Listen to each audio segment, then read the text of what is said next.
All right, good morning. Welcome to a meeting of the Special Committee on Housing. We're going to get started shortly. I just want to start with a few quick announcements. I want to call on Representative Damon, who wants to make an announcement. Thank you very much. I just want to make sure people are aware of the annual meeting of New Hampshire. Oh, dear me. Brain cramp. Hold on. Historical Preservation Commission is this Friday. It's an all-day workshop meeting in Claremont. They're awarding Chinburg for restoring one of the old mills there into 83 apartment rentals that were rented before it was built, and various other workshops offering information on housing and development. So I just want to make sure people were aware that that's happening. Thank you. Thank you, Representative. So Representative Wallace, can you give us a little bit of detail on the amendment that you were circling around in municipal and county and give us an update? Sure. As we've discussed, the committee has identified a couple of areas that we can take some, what we thought could be some pretty immediate action, specifically with reference to requiring only zoning ordinances, building codes, fire codes, plumbing codes, and things of that nature that are in effect at the time of issuance of the building permit. Much like we're constrained to not make any retrospective law, that particular amendment to SB 78 was ruled not germane enough, so we won't be able to move on that at this point in time. So we're going to put a bill in the fall. Chair and vice chair of municipal and county government saw fit with this particular idea that they feel strong enough to get on board as sponsors as well. So I'll submit that this fall with my fellow members of the committee as co-sponsors. And hopefully things will move forward without hitch. My hope is that we can get everybody on this committee on board, but that we'll look at the language in the fall. But thank you, Scott. That's at least one thing coming out of this committee is something we've seen as something easy that we can get done. And so hopefully there's more things that we can move forward on. So at this point, I want to call on Dick Anagnos from Anagnos Realty Development. Good morning. Good morning. And if you could, Dick, just turn your mic on for us. Thank you. Oh, I'm sorry. I didn't even do the pledge. Do you mind? Just do a pledge. I pledge allegiance to the flag of the United States of America and to the republic for which it stands, one nation, under God, indivisible, with liberty and justice for all. There we go. Yes, thank you. Thank you, Ben. Right. Just press the button now. There you Is go. it on now? Yeah. Perfect. Thank you. First, thank you for allowing me the opportunity to appear before you today. This is a very serious issue in our state, and it's an issue I've been dealing with for close to 40 years. I know that the committee is doing great work in trying to make inroads into the issue of housing within the state of New Hampshire, and it's not just workforce and affordable housing that we need. We need all types of housing, which New Hampshire Housing is here, and they'll elaborate a lot more than that than I will be able to. However, the way I got into building workforce and affordable housing was because my employees couldn't find a place to live, and this is back in the 1980s. So this is a situation that we've been dealing with for a very long time. In my opinion, though, this is a solvable issue. The problem is there's been no constitution or effort put forth to solve it as a result of our own inability to get out of our own way sometimes. So the major issue that you people are attempting to solve is a lack of housing. The reason that there's a lack of housing is because there is impediments to building housing at a lower cost. Those impediments come as a result of home rule, which I am fully in favor of. However,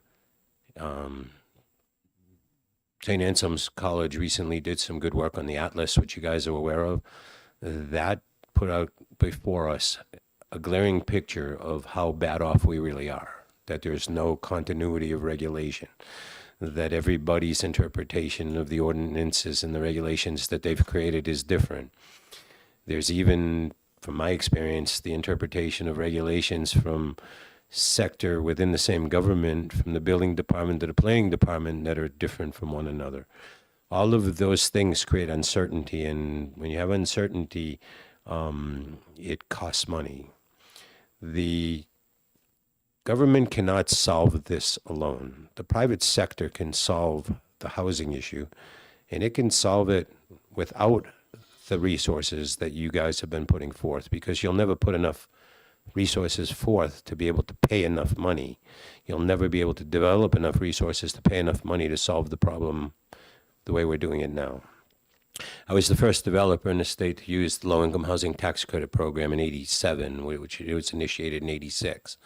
I am the largest private developer of workforce housing in the state, having developed over 2,000 units of it, either in partnership with New Hampshire Housing, partnership with the Manchester Housing and Redevelopment, partnership with Nashua Housing Redevelopment, partnership with HUD directly. So I have a lot of experience developing these kinds of programs, or utilizing the programs, and the programs themselves will not solve the problem. What will solve the problem is two things. One of them, it's called planning, which is something we don't do very much of in New Hampshire. What we do is we have knee-jerk reactions. Okay, so if there's a blip where the schools are overcrowded, there's no more housing that's allowed in. One way or another, it's defeated, either through directly saying, we don't want your project, or through providing obstacles that we can't overcome in order to develop the project cost effectively.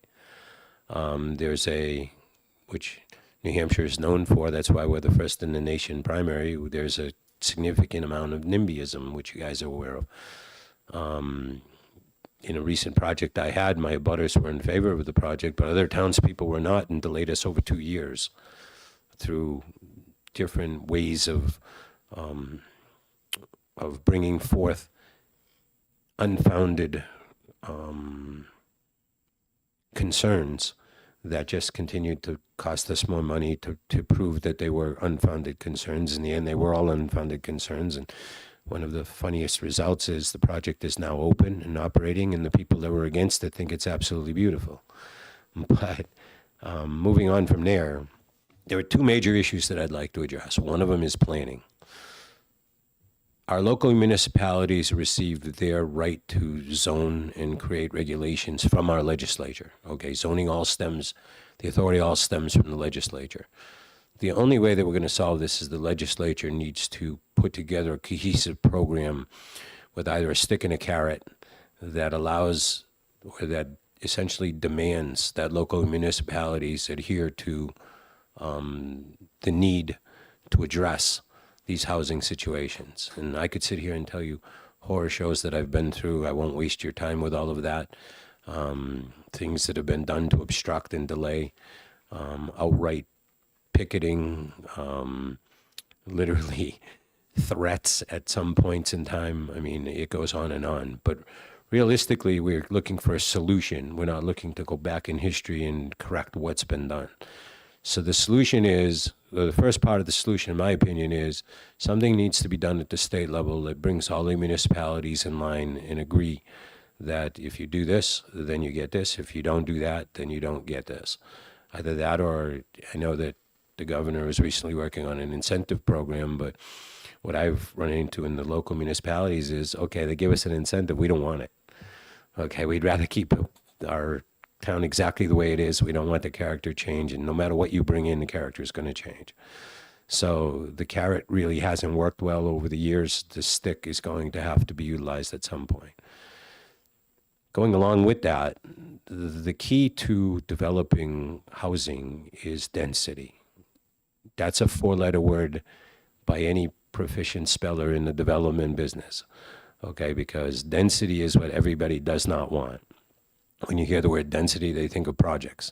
When you hear the word density, they think of overcrowding. When you hear the word density, they think of tons of school children. When you hear the word density, they say our traffic impacts are going to be irrehensible, or our inability to deal with them. None of that is factual. Those are the arguments we've been overcoming for years to get what limited housing we've been able to do now.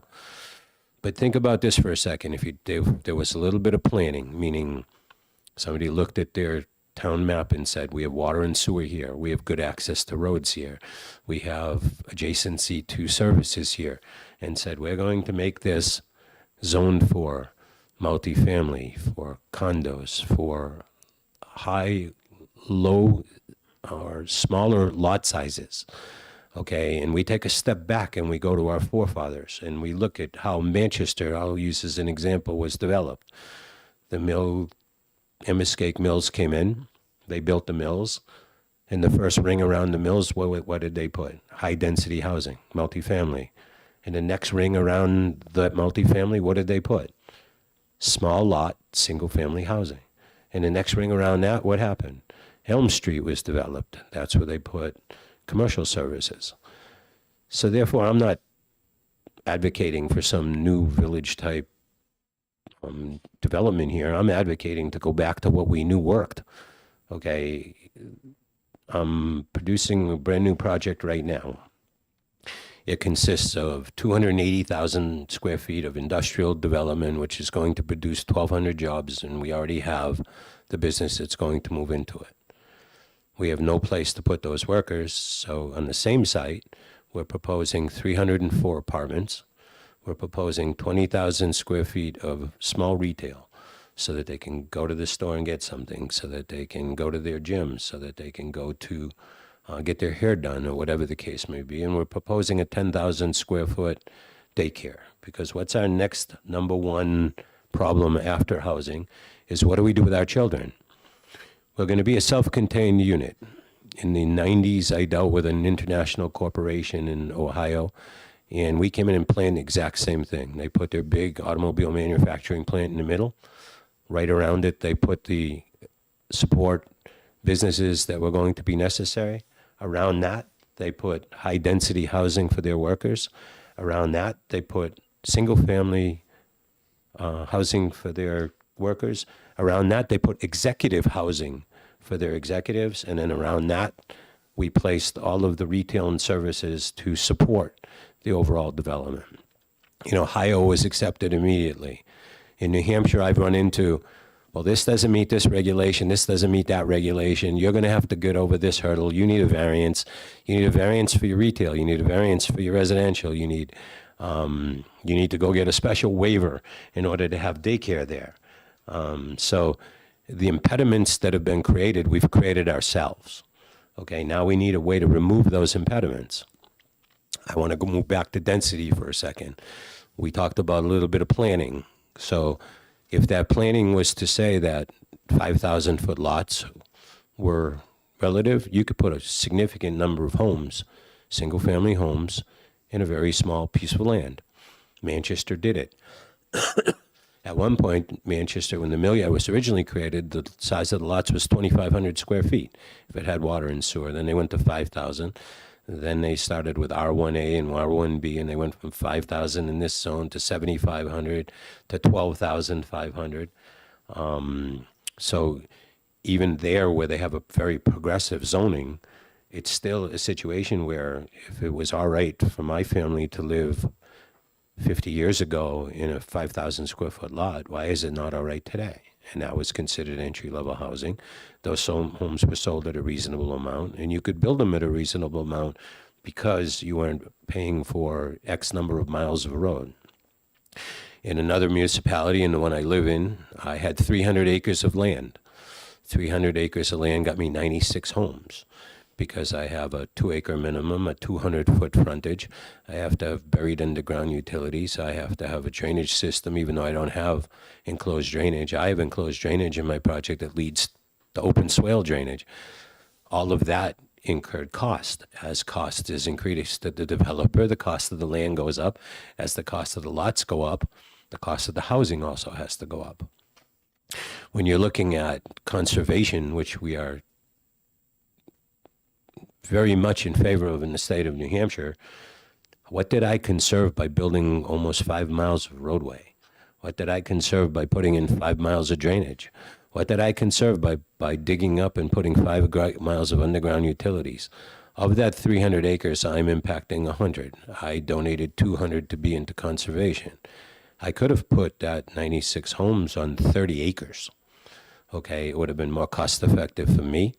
I'd have clustered them together. I'd have concentrated the utilities. I'd have concentrated the drainage, and I'd have preserved another 70 acres on top of it. And over and above that, I'd have been able to increase the density almost double. The situation is such where density should be driven by land loading. You have wetlands, you have slopes. We're known as the Granite State. There's ledge everywhere. But if you have a piece of land, and I'm going to describe to a real life circumstance where I had 10 acres of land, and the 10 acres of land was perfect. It had water and sewer. It had gas. It was flat. It had no wetlands. It had 5 small little pockets where a farmer had dug up a rut, and it turned into a vernal pool. The total impact on 10 acres of the wetland was about 2,500 square feet, really minimal. It was adjacent to services. It had everything going for it that you would want in a multifamily housing project. When I first started developing in this town in the late 1970s, the unit density was 24 units per acre. It's currently 9.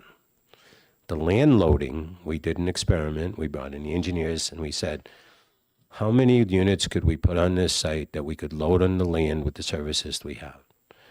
They came back with about 300. We got 90. Okay, so if I had put 300, number one, the land cost would have been a lot less. Number two, the land would have supported it. Number three, I could have rented those units at significantly less money because now I've spread my costs over 300 units instead of over 90. So the whole concept of solving the issue is going to come down to we need to rewrite our regulations, do some planning, and create density. And everybody says, okay, density is multifamily. Density is not just multifamily. Density is townhouses. Density is small single-family lots. In the south side of Manchester, if you drive there, I defy you to find many lots that are over 5,000 or 7,000 square feet. Okay, it has worked in the past, and it will work going forward. And it's because we got away from our basics, because we were knee-jerk reacting to whatever impediment was before us at that time, whether it had been in the 80s explosive growth, whether it had been converting everybody to 55 and older if you were going to get an approval in any reasonable period of time. I mean, we're I think the second most graying state. We created that problem on our own. The local planning boards allowed expedited approvals if you were 55 and older and you weren't bringing any children. Whereas my projects were taking 2 and 3 years because I was looking for multifamily that included children. I was looking for workforce housing. I've had more objections to workforce housing than any of my projects each time I bring forth workforce housing, as a result of the fact that everybody conjures up a project. And I've literally had people tell me that as soon as I mentioned the project that I was having every drug dealer and drug user coming there. And these are the perceptions that we need to get over, because that's not the truth by any stretch of the imagination. But we face these impediments because we're labeled, when we say workforce, when we say affordable, we're labeled with a negative connotation, and the only people that come out in a planning board meeting are the minority that are against it. Okay, the majority never comes out, the majority never supports. Had the majority been there, and your elected officials, I thank you for your service, because it's not easy. You have constituents that don't like your point of view or don't like what you're advocating on their behalf, throw rocks and stones at you. So imagine a poor planning board member sitting up there who's got his next door neighbors pointing at him and saying, you're ruining our neighborhood because you're going to allow affordable housing into it. They're under a significant amount of pressure. If the majority of the neighborhood was there saying, we support you, it would be a heck of a lot easier for them to make the right decision. The next and final point that we'll take to solve this, one is planning, the other one is density, and the other one Representative Scott was just mentioning, and that is housing codes. Okay, so housing codes continue to get worse and worse and worse year to year to year. If, in fact, the legislature adopts the proposed 2023 what is it called? I don't remember exactly what the bill is, but it has to do with insulation and energy savings and that kind of stuff. It will add around $12,000 to $15,000 per multifamily unit, because we'll have to use all mechanical ventilation within the units, because they'll be building the buildings so tight that the buildings don't breathe any longer. Energy will be so tight that the buildings won't breathe any longer, and if you don't have a building that breathes and brings in fresh air, you've got to do it some way. So now we're going to be ducting ventilators and fans into every single unit, rather than how many years did we build successfully without this regulation. So, this movement to save energy and to conserve energy is actually working opposing the ability to produce affordable housing. The codes themselves are written for something that's constructed new. We have a built environment. Manchester, Nashua, Rochester, Concord. Okay, we have a built environment. We can renovate schools, office buildings, buildings that we've successfully utilized and changed their life by turning them into housing. One of the largest impediments to rehabbing and turning something into housing is that the building was built in the early 1900s and the late 1800s, and trying to adapt those buildings to current codes as if you were building a brand new construction is almost impossible. I started and tried it in Manchester on Elm Street. Elm Street was a dragway. I opened up the first buildings, brought the first businesses. I attempted to build housing on the upper floors, which is what was there when the Muskeg Mills were operating. First level was always retail. The second and third levels were typically office space, and then above those were typically housing. A lot of housing units exist there, but they don't meet any code. A number of years back, we attempted to bring before the legislature a combination of Rhode Island and New Jersey's codes for the rehab of buildings. To get a stairwell that is acceptable today to the fire department into one of those buildings, A, you're going to have to demolish most of the building, and B, you're going to have to take up a lot of valuable space. We went through an exercise on one building in Manchester where we got flexibility by not tearing out the stairwells and the walls and that sort of thing. What we did was, in one building, we kept the original stairwells in the front and built a larger stairwell in the rear, and it was acceptable to the fire department at the time. Another thing we did was we had the original tin walls and ceilings and stuff that was very, very historic, that was in really good shape. They wanted us to cover it with two layers of 5/8 fire-rated sheetrock in order to meet the fire code. What we did there is we came up with an innovative way to run 2 sprinkler lines down a hallway and create a corridor of water. So what we did was, instead of making the walls the protected corridor, we created a corridor within the corridor of a curtain of water on both sides, so that someone could walk down through that curtain of water to the exit. There's a lot of creative things that we can do in order to meet the codes. However, there's little appetite to accept those kind of innovative ideas. The appetite typically that we run into, or the attitude that we typically run into, is this is the code that you need to meet. This is the only way that's acceptable to meet the code. Put 2 layers of 5/8 fire rated on both sides so that you have a rated hallway. And unless you do that, we're not going to give you an approval. So we need to be more innovative in our thinking and adopt innovative codes. Okay, and somehow that needs to be communicated to the towns that they need to follow these codes. We need to do some planning, or force the towns to do some planning, be proactive instead of reactive, and make provisions for this type of housing. And when I say this type, it's all types of housing. Thirdly, density needs to be addressed. And if you can get those three things into a developer's hands, you're going to see that as long as he can make a profit, he is going to be able to build housing that can be good, clean housing that can be affordable in nature to the people that are in New Hampshire working for a living. It astounds me when I go before a planning board and they say, a resident gets up and say, we don't want those type of people in our town. The interesting part about it, though, is in one town, I'll give you a real life example. I built a project that was 25% workforce housing.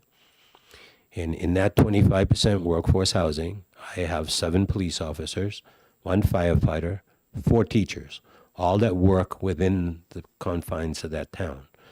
When I went to build the sister project to it, again with 25% workforce housing, because their own town ordinance says that if you're going to build a multifamily project, you have to have 25% workforce housing. I was met with pitchforks and machetes by most of the town saying, we don't want those people in our town.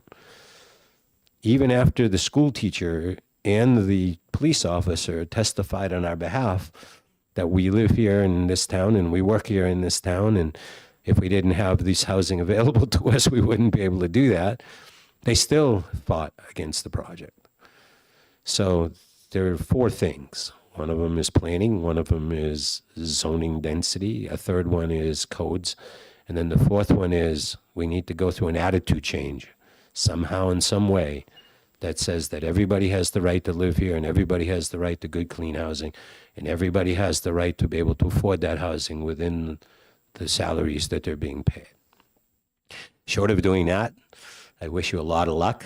You have a Herculean job on your hands. We've been trying to do a lot of this for many, many, many years unsuccessfully.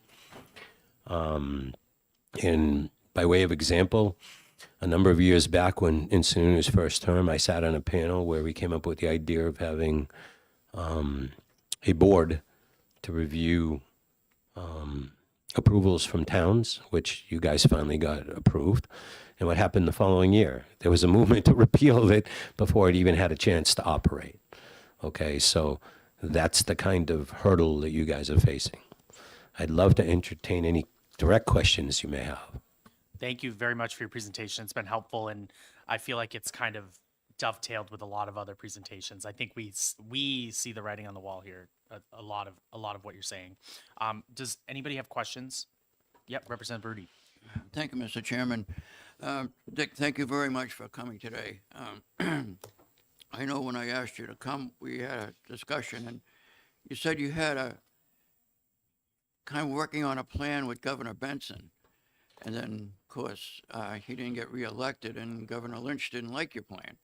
So It sounded interesting to me, and maybe it would be stir up some interest here if you want to elaborate on that a little. So Governor Benson asked me to undertake a study, and I wish I'd still had it, but to determine what the real impediments were. And a lot of those impediments remain today, and a lot of them we've just discussed. But Governor Benson's idea at the time was the state funds municipalities in a lot of different ways, whether it be highway funds, whether it be rooms and meals tax, or, you know, there's a whole lot of aid that comes from the state that goes to each municipality. Governor Benson's idea at the time was to tie all of that state aid that each municipality gets to their ability to produce good, clean, affordable housing. So I don't know if that's a reasonable option either, but that was being pursued at the time when the election took place and Governor Lynch took over. Governor Lynch didn't like the idea of holding the towns hostage with state aid in order to achieve a goal. So that was the idea, Representative Rudy, that Benson had come up with, that if the state could bring to the town's attention the fact that they were significantly deficient in their ability to produce housing as a result of their own codes, then the state was going to be holding whatever monies that they would be entitled to over their head until they solved that issue. Thank you very much, Paul. So instead of holding the town hostage under that same framework, maybe give the town an incentive. Instead of holding something back, give them something extra if they would do something like this. Well, I've run into that, and the current governor has attempted to do that with New Hampshire Housing, and it hasn't worked very successfully because If you already have what you want, why are you enticed to take something more than what you want in order to compromise what you think isn't the right thing to do? Okay, so the incentive only works if there's an appetite to accept the incentive, or if the incentive is large enough, which we'll never have enough money to do that. The incentive is large enough in order to motivate them to change the regulations. Okay, the only thing that's really going to work, in my opinion, is a stick. And naturally, you're going to have the municipal association all over you guys. And, there'll be significant lobbying on behalf of home rule and that you guys have taken over. But one of the things that is a bad word in Massachusetts, but it works, is something called 40B. Okay, and in 40B in Massachusetts, it's a law under which if a developer brings in a project into a municipality, and I'm going to just give you the rough interpretation, and he's going to put in housing, as long as he's going to commit to 20% of that housing being affordable or workforce, then he can go to the state for his approvals and completely circumvent approvals within the town. Okay, and even though that's a tool that's used regularly in Massachusetts, and towns can't stand it because the state has usurped their ability to hear the project, it definitely gets everybody's attention when you're walking in and say, I'm just going to go 40B. The town becomes a little more cooperative with you if they don't want you to do it, and if they're just going to dig their heels in, you just go to the state and get your approvals anyway. So I'm not advocating that that's the best solution for New Hampshire, but that's one solution that appears to work. And Massachusetts does bring on, in every one of those projects, 20% of workforce or affordable housing as a result of it. Thank you. There's a bill, the Housing Champion certification, that's making its way over, that does some of that carrot stuff. But I think Dick is right that there's some municipalities that it's not enough. It's usually not enough for them to want to adopt those changes. Representative Gibbs. Thank you, Mr. Chairman, and thank you for coming here today, sir. Are you familiar with the U.S. Department of Housing and Urban Development, HUD, requirement that recipients of HUD assistance do an analysis of fair housing, showing what impediments they have in their municipality to fair housing and how they are going to further fair housing? We use a lot of HUD assistance now. I mean, I've developed probably close to 5,000 housing units in the state of New Hampshire. I've used every program that's out there. I've used HUD D4, I've used HUD 223, I've used New Hampshire. I have a very long-standing relationship with New Hampshire Housing and their LIHTC program. We've used bond financing through the state of New Hampshire in order to get deals done. But to go directly to your question, that assessment currently is done now annually, and it's called a REACT inspection. HUD forces it that all of the dollars that have gone into your project as a result of them investing in your project, they put you through a REACT inspection, which makes sure that all of those housing units meet their appropriate levels of code enforcement so that you have good, clean housing. This actually goes beyond the REACT inspection. This is a separate analysis or assessment that cities and towns and states that receive HUD funding are required to do to show what impediments they have to fair housing, which clearly, as you've explained, the desire to exclude those people is very common.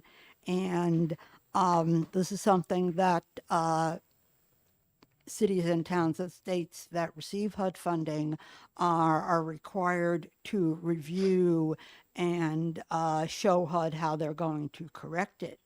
And this obviously is not going to apply to every municipality in New Hampshire, but a number of them do get HUD funding directly, and also quite a few get HUD funding on a year-by-year basis through the state. So do you think that if we looked at those assessments, that we might be able to, shall we say, find some things that ought to be corrected? Again, that attitude of let's not have those people here is obviously part of the problem. Yes, and to further on something or to expound upon something I said earlier, I understand your question. I'm sorry I answered it inappropriately with REACT. Okay, so the only two directly entitled communities I'm aware of are Nashua and Manchester from HUD. And I know that through the HUD system, we do a lot of other municipalities. But the prevalent attitude that I deal with is, okay, you don't want to give us HUD funding? Please keep the HUD funding, and also you keep all of this housing out of our town. Okay, that's the prevalent attitude. HUD funding to a municipality, if you're progressive like Manchester and Nashua, is an advantage. If you're in some of the other surrounding towns to Manchester and Nashua, they would rather say, thank you very much for your HUD funding. You can keep the HUD funding, and therefore we don't have to bring any of your workforce housing into our municipality. So HUD does a great job of, like I said, through the REACT inspection, of making sure that we have good, clean housing. But HUD's ability, or the ability to receive HUD funds, to me, in my opinion, is not a motivating influence in the town to say, if we don't want workforce or affordable housing, and we don't want that opportunity in our town, please just keep your funding. It'll be an easy way for them to avoid it. Well, this afternoon we'll Follow-up? be, sorry. Would you like a follow-up? Follow up, yes, thank you. I was just going to say you might be interested to know that this afternoon we're going to be hearing from the New Hampshire Commission for Human Rights, which is the state's anti-discrimination agency, and also from the New Hampshire Field Office Director of HUD. So they'll be able to talk more about that. There are a couple of other entitlement communities. I retired 7 years ago now, so I don't have it all in my head the way I used to. I worked for, full disclosure, I worked for HUD for 29 years in the Office of Fair Housing and Equal Opportunity. But just a suggestion that you might want to just keep that in mind when you're talking to municipalities. I commend your service with HUD. HUD isn't the easiest organization to be able to work with for a long period of time. But I have actually been to Washington. I've testified before Senate subcommittees and House subcommittees commissioned with respect to HUD regulation. I've been down to HUD headquarters and testified there, as well as to the impediments to do this in New Hampshire. And unfortunately, my testimony seems to be the same. It's very repetitive. Without the private sector, we don't solve this. Government cannot solve the housing problem. It's impossible.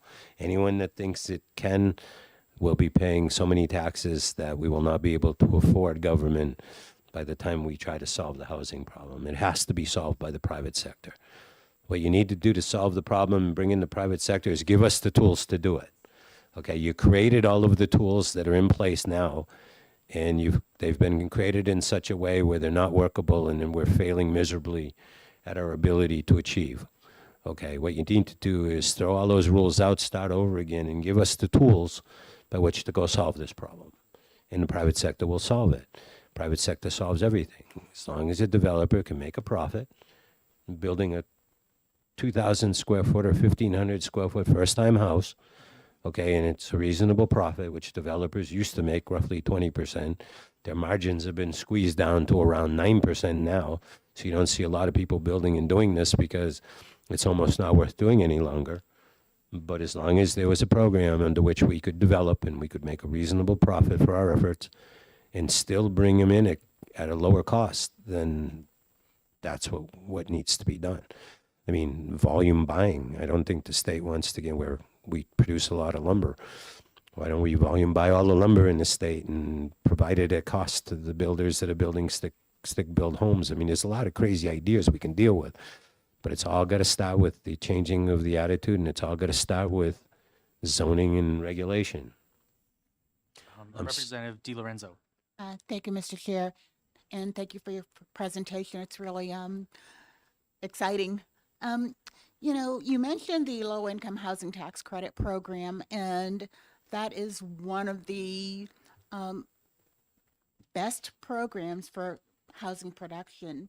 The thing is, there's a lot of there are some misnomers about the LIHTC program. For one, the rents aren't low.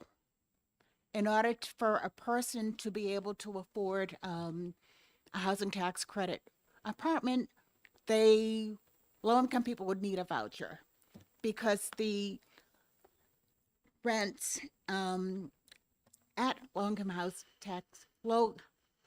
housing tax credit programs are the FMR, the fair market rent. So therefore, a person who is probably a single person, with kids, would not be able to afford those rents without a voucher. So I feel like the program has been misnamed, and probably that's why, NIMBY people sort of like back away from the whole concept.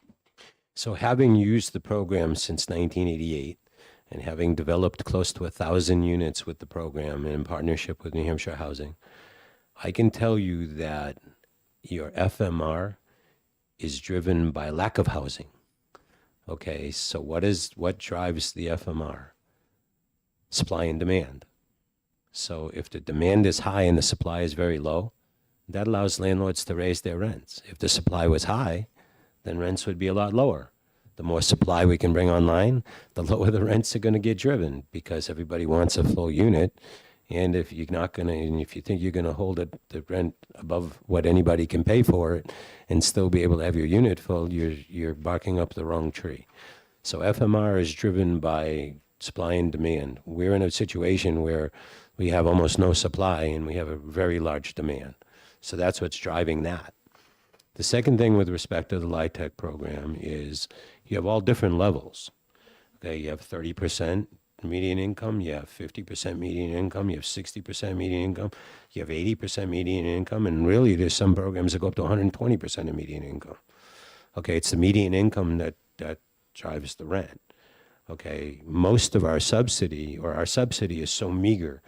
I know Ben Frost is in the room, and he may be able to enlighten you a little bit more on the limit.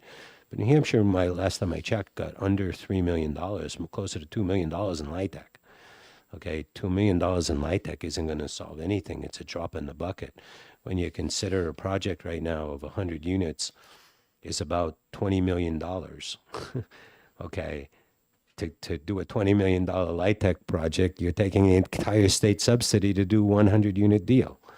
So they have to be very, very judicious, and they work on smaller projects in more diverse geographic areas to try and cover the state, which is their mandate.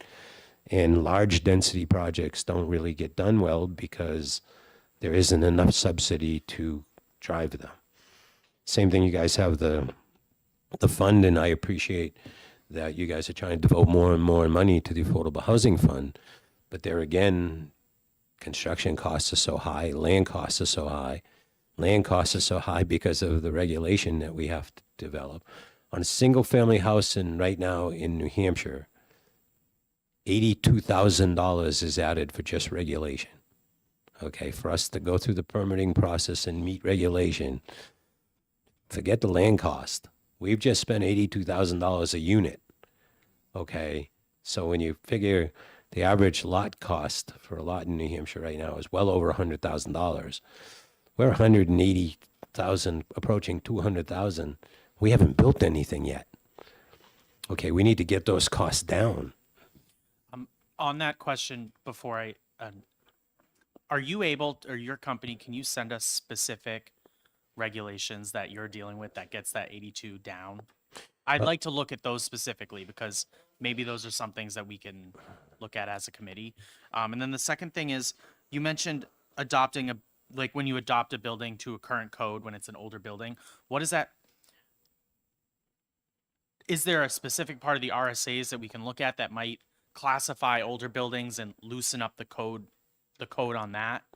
And, new development would have to follow the code, but maybe the older buildings like you're talking about in Manchester, Concord, on the river, those kind of things, like we could look at that as a separate classification.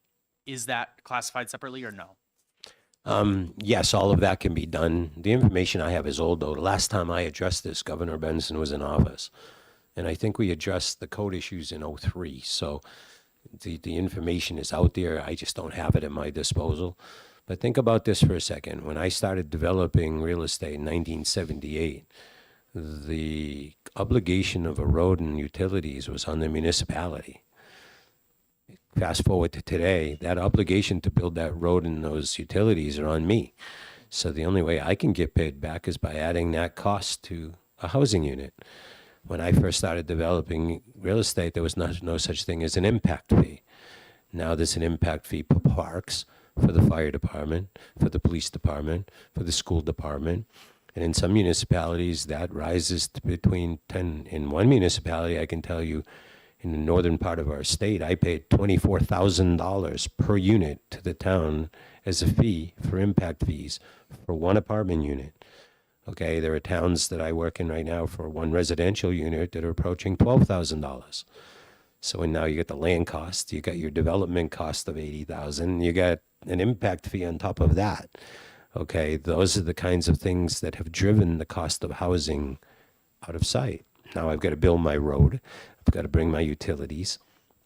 By the time I get around to building a single family house on some of these lots, I'm $300,000 in.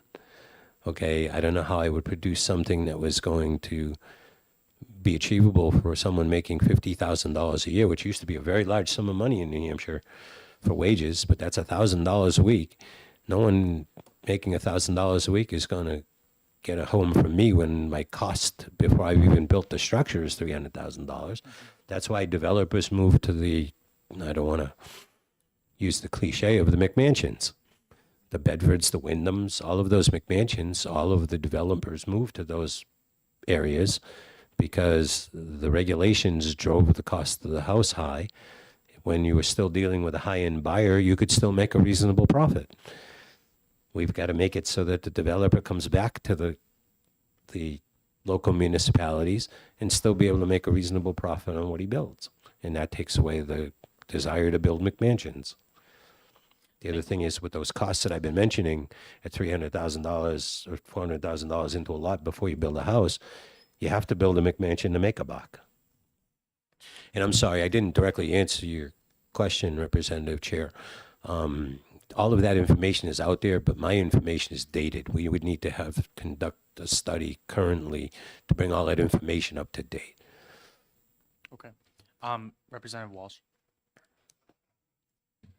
Thank you, Mr. Chair, and thanks for taking my question. Getting back to the innovative solution with the water curtain that you had, redoing that old building, I assume it's the AHJs that are unwilling to come to compromise and solutions, and they just want to go strictly by the fire codes. Who came up with the water curtain idea? What I'm seeking for is a way to maybe encourage some of this. These Well, I came up innovative with the water ideas. curtain idea. The chief of fire in Manchester thought it was innovative, and he made our presentation to the fire marshal at the state in order to get it approved. Okay, so we sold the local municipality. But, you know, our codes are fraught with, you need to do it this way, and to the and at the discretion of the local building official. So you could all be local building officials, and I assure you, if you read one of the regulations, each one of you would have a different opinion on what that regulation means. So when it's left up to the discretion of the local building official or the local fire official, if that person is against you getting your project done, then it's interpreted one way. If he's in favor of you getting your project done, which is directly the answer to your question, then he'll make an effort to figure out a way to achieve it with you. In this case, Fire Chief was Kane. He went to the fire marshal's office and said, we think this is a good idea, let's try it. And I got everybody to buy in on the idea that the curtain of water was equally protective as the 2 layers 5/8 fire rated fire sheetrock. And the engineer that was hired even said that the water curtain was better. It gave more protection because it was a constant flow of water coming down to fight any threat. Okay, whereas the sheetrock still burns, it just burns at a slower rate. Representative McConkey. Thank you, Chairman Alexander, and thank you, sir, for being here.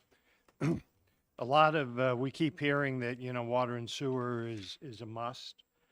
My question is, if density in the rural areas was sufficient, your 5,000 square foot or smaller lots, have you or would you consider some sort of centralized water and or sewer?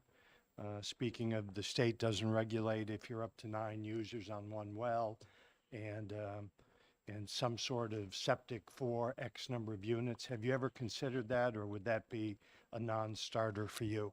No, I've actually built it. So there's been a significant innovation in septic systems, okay, where they're rechargeable now. They're designed for smaller areas. In Rochester, New Hampshire, I have a septic system that services 204 apartments. Okay, so yes, the answer to the question is you can get there. Again, can you afford it as a result of all of the other things through the development process that you're paying for? If those things went away, then yes, you could afford the I call it hyperactive, the hyperactive septic, where everything gets eaten quicker and you have multiple chambers and it's cleaned and that sort of thing. With respect to the wells, I have my own water systems. I am a water system supplier regulated by DES as a result of supplying water to multi-units. Yes, that's all achievable, but you still got to build your water system and you still got to drill your 1 or 2 or 3 wells for your project. Those costs added on to the costs of the development that we go through, and the lack of density that we have makes it cost prohibitive to do.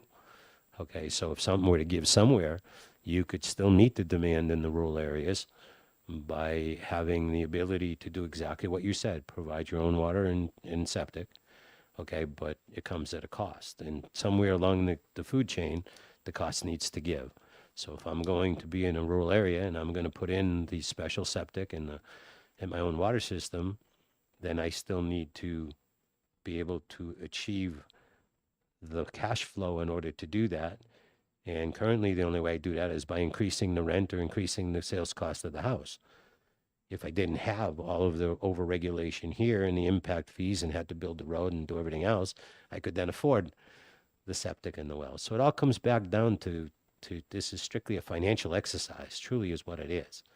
Okay, it's what does it cost the developer to produce the unit, and what impediment can we take out of his way to reduce that cost, to therefore reduce the cost of the housing. If I could just follow up? Yep. What's your economy of scale? How large does a project have to be for you to consider it? Is it 20 units, 50, 200 units? Well, let me pose it to you this way. You put the same amount of effort into a 100-unit project as you put into a 10-unit project, because when you go to the planning board, it's the same site plan, it's the same calculations, it's the same drainage, it's the same everything. The only thing I can tell you that cost save there is the scale makes your engineering costs a little bit less. But other than that, you're putting forth all the same effort. So if I you're going to understand. put forth that effort, then you naturally want to try and put it forth on the largest project you can get so that you can get the best bang for your buck. But I have developed single families, I've developed 2 families, I've developed 4 families, 5 families, 8 families, 20 families, 20-unit buildings, 50, and right now my company doesn't look at a project unless it's 100 units or more. Okay, because it's the only way that I can be certain that a company of my size can still make a profit. Thank you. Okay, we're working on wrapping this up, but Representative Damon, then Representative Reed, Representative Walsh. Then Thank you. So you mentioned, I think you said a 204 unit project that you did in Rochester that you put in the septic and so forth. So could you just expand on how did that work financially based on what you just said? What were the trade-offs that made it feasible? So our entry road, or the main entry to our project, is town road for the first 100 feet. After that, internally, the town allowed us to build our internal roads and keep them private at significantly less specification than what the town road would normally have been. town road wanted 28 feet wide, 4-foot shoulders on each side, enclosed drainage, 6 inches bituminous base, 2-inch bituminous top, 18 and 6 box, which means the gravel sizes that go in it, that sort of thing. When we went to build our interior roads, they were literally 35% of the cost of a town road. So with the savings of the cost of the roadways, we were able to justify the cost of the advanced septic systems. So who's responsible for the cost of maintaining those more Town. moderately? The town is the first 100 feet where the school children are picked up and that sort of thing, and we maintain the inside. But the way we were able to design it, Representative, was our parking lots are right off of all of those interior roads. So when you go to plow the parking lot, it isn't much more effort to plow an extra 100 or 200 feet of roadway that's leading up to it. Okay, so we were able to through design, integrate the roadways as if they were part of our parking lot system. Okay. Representative Reed. Thank you. And I just want to apologize for missing the first part of your testimony. I'm moving much slower than I would like to today.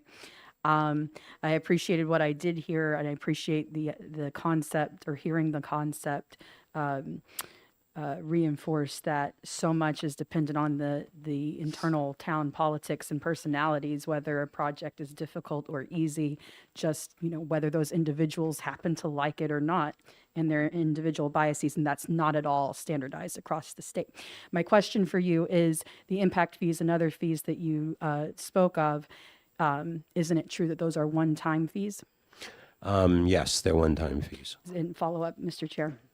So it's fair to say that while those affect the cost of housing for new developments, that impact fees don't at all explain the explosion in the cost of housing for pre-existing structures.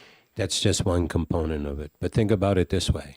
If impact fee is a one-time fee and it's $25,000 per unit, the developer still needs to pay that over his 20-year mortgage. So he's paying interest on that impact fee, and he's paying it back principal a little bit at a time. So yes, it's a one-time fee up front to the town, but realistically, we're paying for it for the next 20 or 25 years. Sure, follow up. And I'm obviously including in my statement structures that are 100 years old or more. That these structures have been in place before impact fees even existed, and yet we see an increase in the cost of that housing as well. So while I understand that this is a true cost for new developments, I'm confirming that is only impacting new developments, and there are other factors at work for the rest of the housing market. Thank you. Thank you. Representative Walsh. Thank you, Mr. Chair. Thanks. One last question on impact fees again. I thought only about 14 towns imposed impact fees. Do you know that to be true? I don't have that information at my disposal, but It's not many, I don't believe. I've developed in more than 14 jurisdictions, and I know that I've paid more than impact fees in each place that I've gone. Okay. So if I follow up, so the question I had is, assuming the number is still small, I thought it was 14, it might be more. Do the towns that don't have impact fees seek additional money for their impacts, like more expensive building permits, for example? Or do you think the towns that have impact fees are merely using them as a deterrent? Funds are extracted from us in a number of different ways.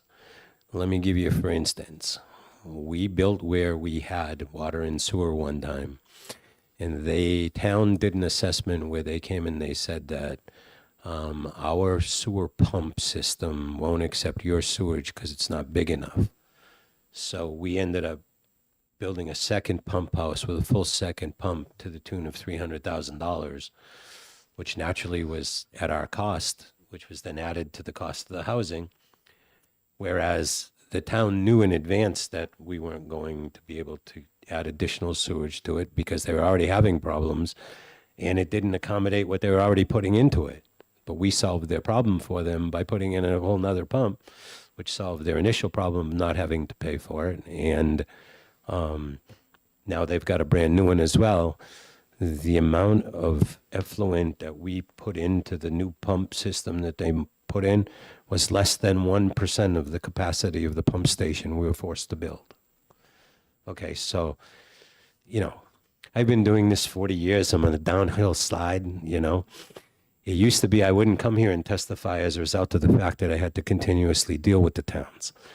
At this point forward, it doesn't really make a difference to me what they think, because what I'm here to testify to is it's a right of every New Hampshire resident to have a clean, affordable house to live in that they can afford. Okay, and I was developing affordable housing when other people were developing McMansions, and I wasn't making anything doing it. It was right for my employees. It was right for the general public. It was right for my municipality that I lived in to get some of this stuff done. That attitude doesn't exist anymore. If you look at the development community, we're aging out. There aren't a lot of new developers coming online. You know why? Because they can't make a profit doing this, and it's such an arduous process to get through. People ask me why I don't sell them. I don't sell them is because I put so much work on them, because they become like a part of me, like my children. I wouldn't sell my children. I don't want to sell my projects either. I had to go through all this time and effort to get there.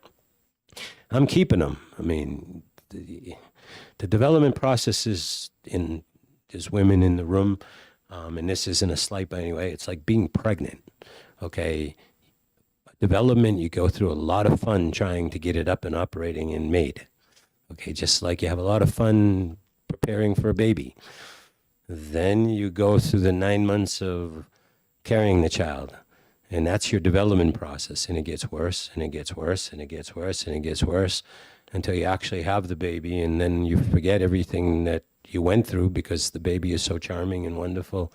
And you go back and you decide to do it again.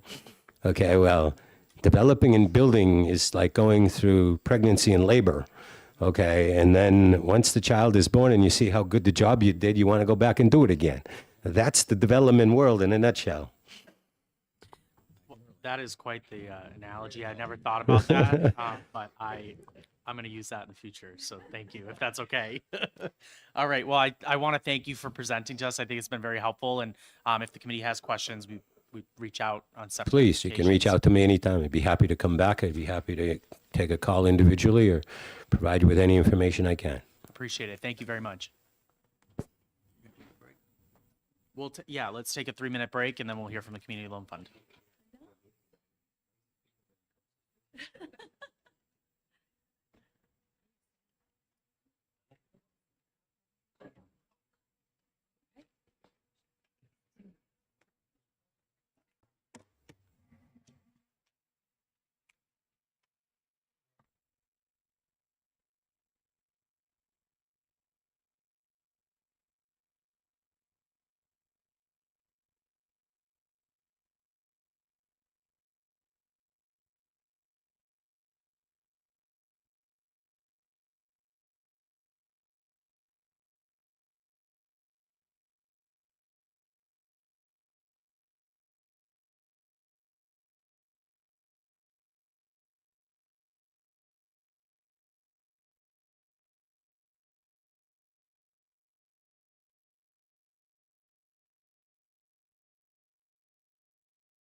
All right, we are getting started. I'm hoping the committee will come back to their chairs.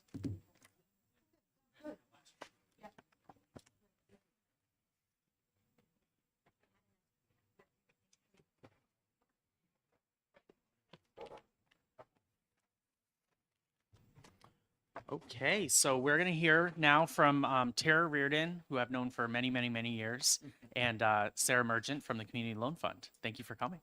Thank you. Thank you, Mr. Chairman. And I'd also just like to identify in the Please. audience, we have some folks here in case people have other questions after the fact. And it is from our Communications and Marketing Division, Steve Varnum and Katie McQuaid. And from our Rock NH, the resident-owned community staff, Jeannie Oliver and Kelly Cicerelli, all really smart people with a lot of information that we can rely on as a resource when you're doing your work. So in light of New Hampshire Housing's report on the deficit of housing stock here in New Hampshire, we are really pleased to be before the committee to tell you about an overlooked housing sector that represents 7% of the affordable housing or the housing in the state of New Hampshire. It's affordable housing, it's home ownership, and it's wealth building, and it's manufactured housing that sits in a community that the residents own the land underneath, and that's a distinguishing factor of that. Unfortunately, this housing sector is not overlooked by private equity investors from out of state who have made a huge push in the state of New Hampshire over, I'd say, probably the last 5 years at least, to buy up communities. And you'll see a little further in this presentation what happens when that happens. Can I just interrupt for 1 second? So if you look at the folders in the desk in front of you, we do have a slide presentation, and the individual slides are available right inside there, so we can walk through it together. Great, All thank set? you. Thank you, Sarah, appreciate that. So far you've only missed the cover sheet. So one of the cool things about this is that this is a really homegrown solution. New Hampshire created this solution. The legislature back in the 1980s made manufactured housing real estate, which isn't common necessarily across the United States. And you also created an opportunity to purchase law that's existed in New Hampshire since the 1980s and is slowly happening across the United States. And that opportunity to purchase just means, and Representative McConkey can weigh in here if he wants, he has a lot of knowledge about this, that if the park goes up for sale and there's a purchase and sale, the residents get to match that purchase and sale price-wise, time-wise, condition-wise. No reduced benefit for the seller selling, but the residents have to participate in a commercially reasonable sale in order to buy that community. There is one of the real bonuses to that opportunity to purchase law is it prevents a park closure, which does happen. The land is bought, residents are given 18 months to move their homes, and that is not pretty. This third slide in your packet is a picture of a woman named Jo Hayes who watched as her neighbors in Hooksett, New Hampshire at a community called Park Place had their homes scooped up by an excavator and put into a dumpster because they couldn't afford to move those homes if they were even movable. That's why we don't call them mobile homes anymore. They're manufactured homes by statute here. In fact, this happened probably 20 years ago. The site in Hooksett still exists with nothing on it. So these people all were dislocated. None of them actually ended up keeping most of them did not keep their homes, and there's nothing there since. But we will look at the resident ownership and the affordability into perpetuity and contrast this with an investor-owned park in the upcoming slides. So resident-owned communities, as I mentioned, Community Loan Fund kind of pioneered this concept, starting in Meredith with a little community there back in the 1980s. And you'll see in your packet also a nationwide slide. This has spread across the nation. There are 146 resident-owned communities in New Hampshire right now. That represents almost 9,000 affordable housing households that have been preserved here in the state of New Hampshire. And we have a lot of partners that we've worked with along the way to do that. Lenders who have seen this as a really great opportunity, and all kinds of other partners that have helped us improve infrastructure. Are we turning it over? I got one. So in this structure that's created it's a consumer cooperative that the residents form. It is a not-for-profit corporation. The residents still own their house as they always have. They form a consumer cooperative under RSA 301A and jointly buy the land underneath it. So nobody owns a little square. It's not a condo where you own 1/43 of a piece or anything like that. The cooperative, that corporation owns that property. They elect a board, they make their rules, they set their rent prices, they have membership criteria for who moves into that community, criminal background and credit generally. And the Community Loan Fund stays with them. We're not just a lender to help facilitate that process, but we also provide them technical assistance on how to run this new multi-million-dollar corporation that they own. In fact, we stick with them for the 20-year life of the loan, longer if they want, through a contract, and we provide about 20,000 hours of technical assistance each year to the communities. And so what is a manufactured home? Just to make sure that we're all starting from the same place. A manufactured home is defined by state statute, and they have a HUD set building code, so Housing and Urban Development Code. They're not modular and they're not mobile. They come in on a chassis, they are delivered, and then they are they are tied down in place, and they are very expensive to move. Once they are set in place, they are not meant to move. This is a permanent housing option, and it's an asset building home. It's the beauty of a resident-owned community is you're also part of a park. You're part of a community. And I do want to mention Steve Varnum, who's part of our communications team, is a member, owns a home in a manufactured home community and is part of one of our rocks. And so he's also here to answer questions directly about that. But they have a very high quality construction. That HUD code has been updated. And since the HUD code was put in place, they are highly regulated. They're built inside of factories. And the waste in the process of building one manufactured home fits in a 60-gallon trash can. So they are super efficient ways of building a home, and they are constructed inside. They're also constructed to move. And so they have to be a very well-constructed piece of housing. And moving on. So the next is there's 146 resident-owned communities in New Hampshire. You can see on that map that they are all over New Hampshire, and a little over 9,000, about 9,000 households, as Tara had said. It's important to note that we do income surveys. They're income surveys that the residents fill out when they go through the process of converting to a resident-owned community. And about 75% of the residents who own homes in Rocks make 80% of the area median income or less. So these are truly an affordable housing option. And they cover the entire breadth of New Hampshire. In addition, this model has been successful at preserving affordable housing, and the next slide shows you that there are now resident-owned communities across the country. Out of the New Hampshire Community Loan Fund and the model set by the state of New Hampshire and the legislature in our 60-day notice rule, Rock USA was born, which has grown, and it has about 150 communities nationwide and growing as well. And so this is a model that was grown right here in New Hampshire and that has spurned innovation across the country.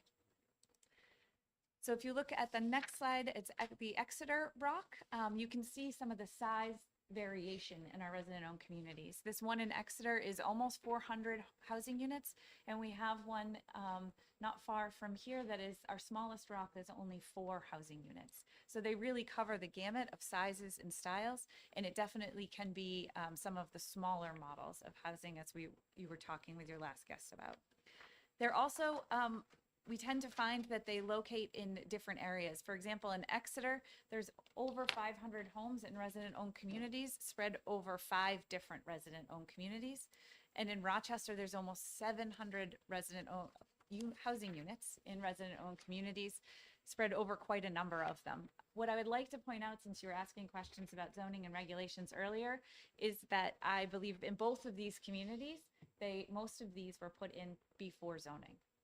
And it doesn't mean that just because they're zoned today, and I think if you look at the zoning map, the areas that would allow manufactured housing will be exactly where they exist, and the boundaries will not be any larger than where this type of housing currently exists. And so zoning is a big part of what we talk about when we think about solutions to the future of affordable housing. So just, is that the biggest impediment to this development, or are there other ones as well?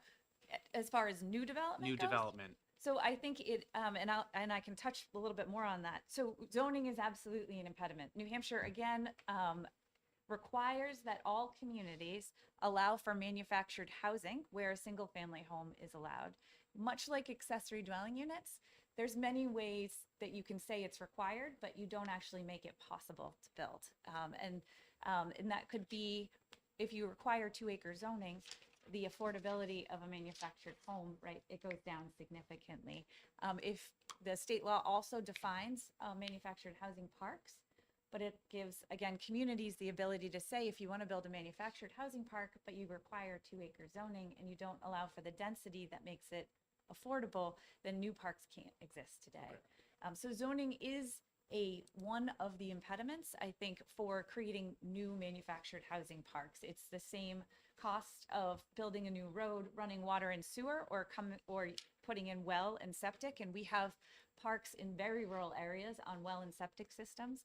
But to do those new costs today, you have to spread that out over the number of homes. And it's the same math that Dick was doing, and it is the same problem. The beauty of it is that I think we have a pretty phenomenal model about what density can look like that provides an affordable option.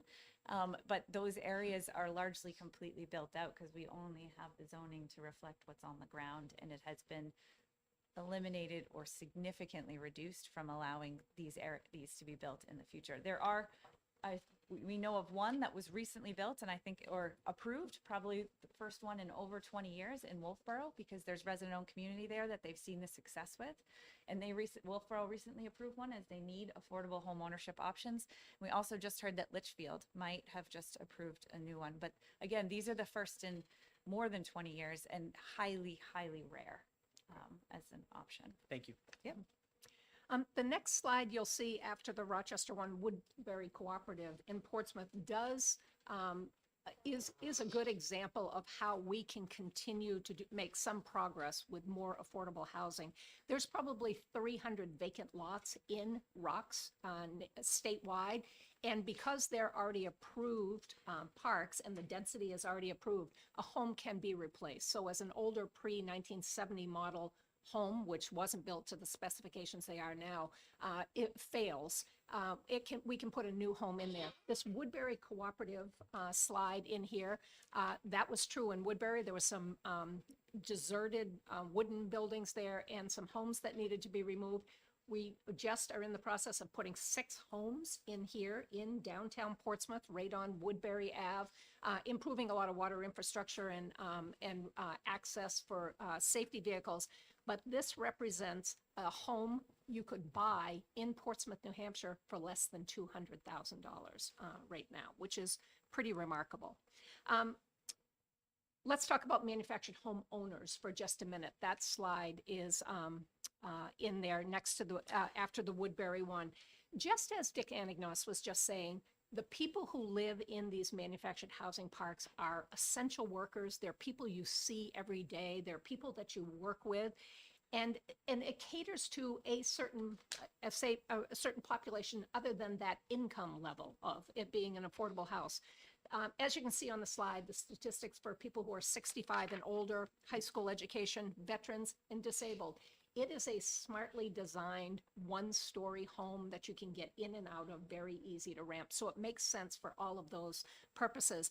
But people from all walks of life live in manufactured housing. Here in Loudon, New Hampshire, a former police officer is the president of that association there. We have 3 different communities where the town tax collector lives in that community.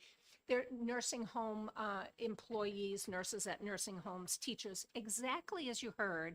And it's not surprising that it is not only affordable, but it's a smart floor plan. So let's just look a little bit more at the affordability. We just mentioned what you could buy a house in Portsmouth for. This is the most affordable housing option in New Hampshire, whether it's rental or home ownership. In fact, it's cheaper to live in manufactured housing that you're buying than it is to rent the comparable 2-bedroom apartment in the same area. This first slide here just shows you what rents, the difference between the payments in various parts of New Hampshire for a mortgage payment for a conventional home, renting an apartment, and a manufactured home. The next slide, manufactured home in a rock, that shows you a recent home just bought in Guilford, New Hampshire. The purchase price, there are, for this income level of buyer, lots of homeowner assistance programs and housing loan trust money that can help with a down payment for the house. And this is an actual transaction. It includes the mortgage payment, the taxes, the insurance, and the monthly lot rent you see, which is $325 down near the bottom. The total monthly housing cost for this home is $1,257. This is a 2-bedroom, 2-bath home that the owner is going to build wealth, build equity in, and at some point sell that. The bedrooms are on each end of the home, so it really works out well for a parent and children, or even roommates in this. It's a really great layout. The next slide, I'm sorry, these are 2 bedrooms? that's a 2-bedroom home. That specifically was one. You Yep. can get up to 4 bedrooms. Yep. Yep. They go as small as 1 bedroom and up to 4 bedrooms. Okay, so this one that we're looking at is a 2-bedroom unit. It is a Okay. 2-bedroom home. 2 bedroom, Alright. 2 bath. And that's pretty consistent, these prices, like statewide?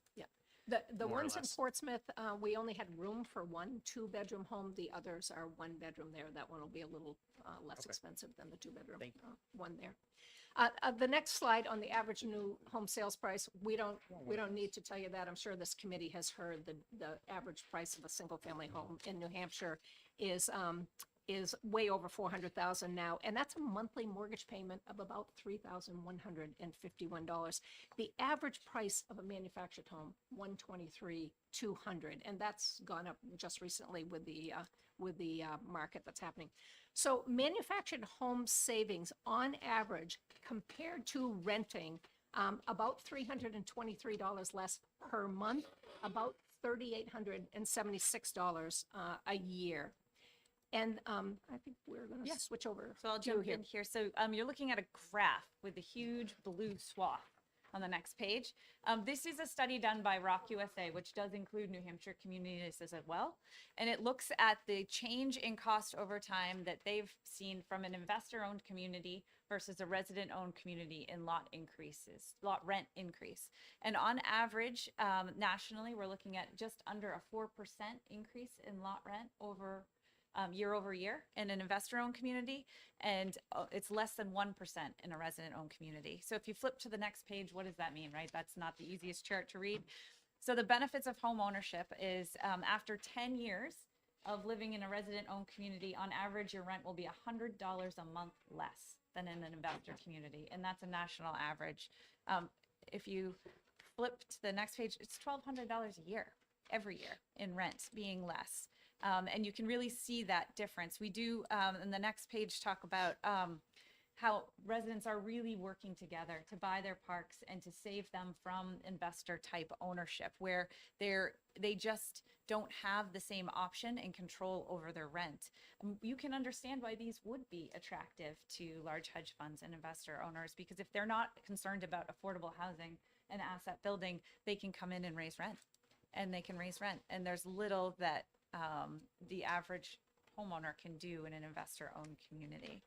And so the next shows an article from the New Yorker. This has been acknowledged nationally as a growing problem, and about a third of manufactured home communities across the country since 2015 have been bought by large investor buyers. So fewer and fewer are owned by our local mom and pops. We still have some here in New Hampshire.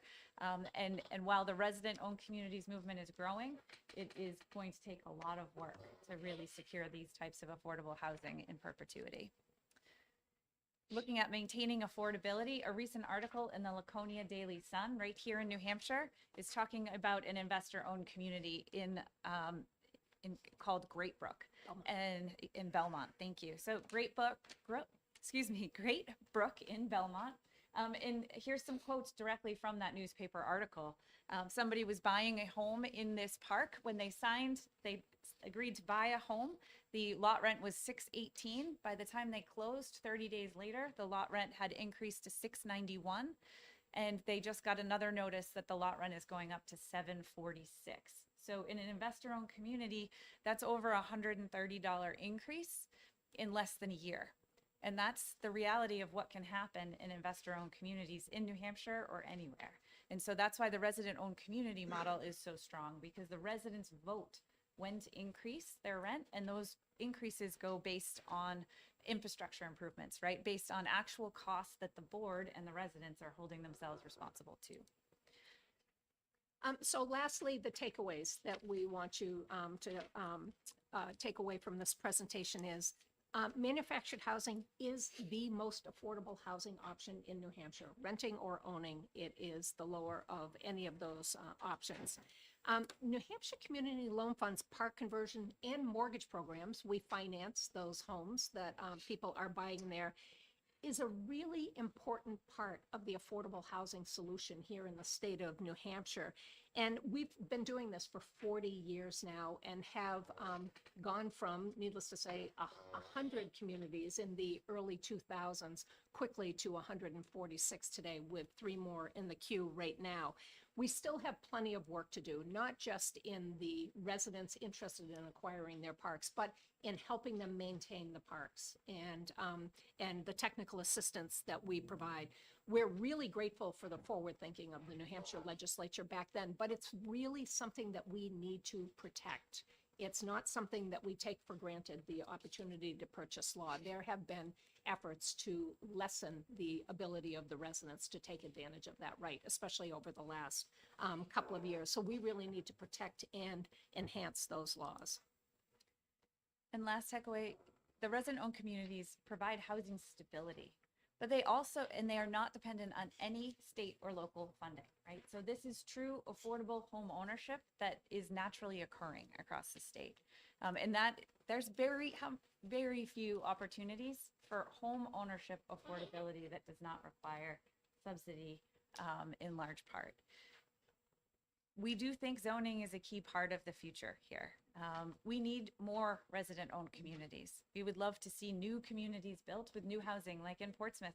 Bringing in brand new homes into communities is incredibly important, and it uplifts the communities. These models not only empower people to be able to learn a lot of the leadership skills and the skills about running. It's essentially almost like a small municipality, right? I mean, you have a capital improvements plan, you have infrastructure improvements, you're navigating all of this. It teaches real skills that people are using to grow themselves and to be a better part of our community and economy going forward. But we do have factors that prohibit new communities from being formed, or even existing communities that have land from expanding. And a lot of that has to do with minimum lot sizes, parking requirements, and other barriers within communities, just like NIMBYism. Any type of housing, we fight NIMBYism here in New Hampshire, but that is certainly a problem with our resident-owned communities and the creation of new affordable home ownership options. And with that, we do have some partners in the room I'd just like to acknowledge too. New Hampshire Housing makes a huge part of our Welcome Home Loan team contributions as well. They provide some of the down payment assistance that Tara mentioned, and CDFA and some of the other partners across the state with infrastructure improvements to our resident-owned communities. Thank you very much.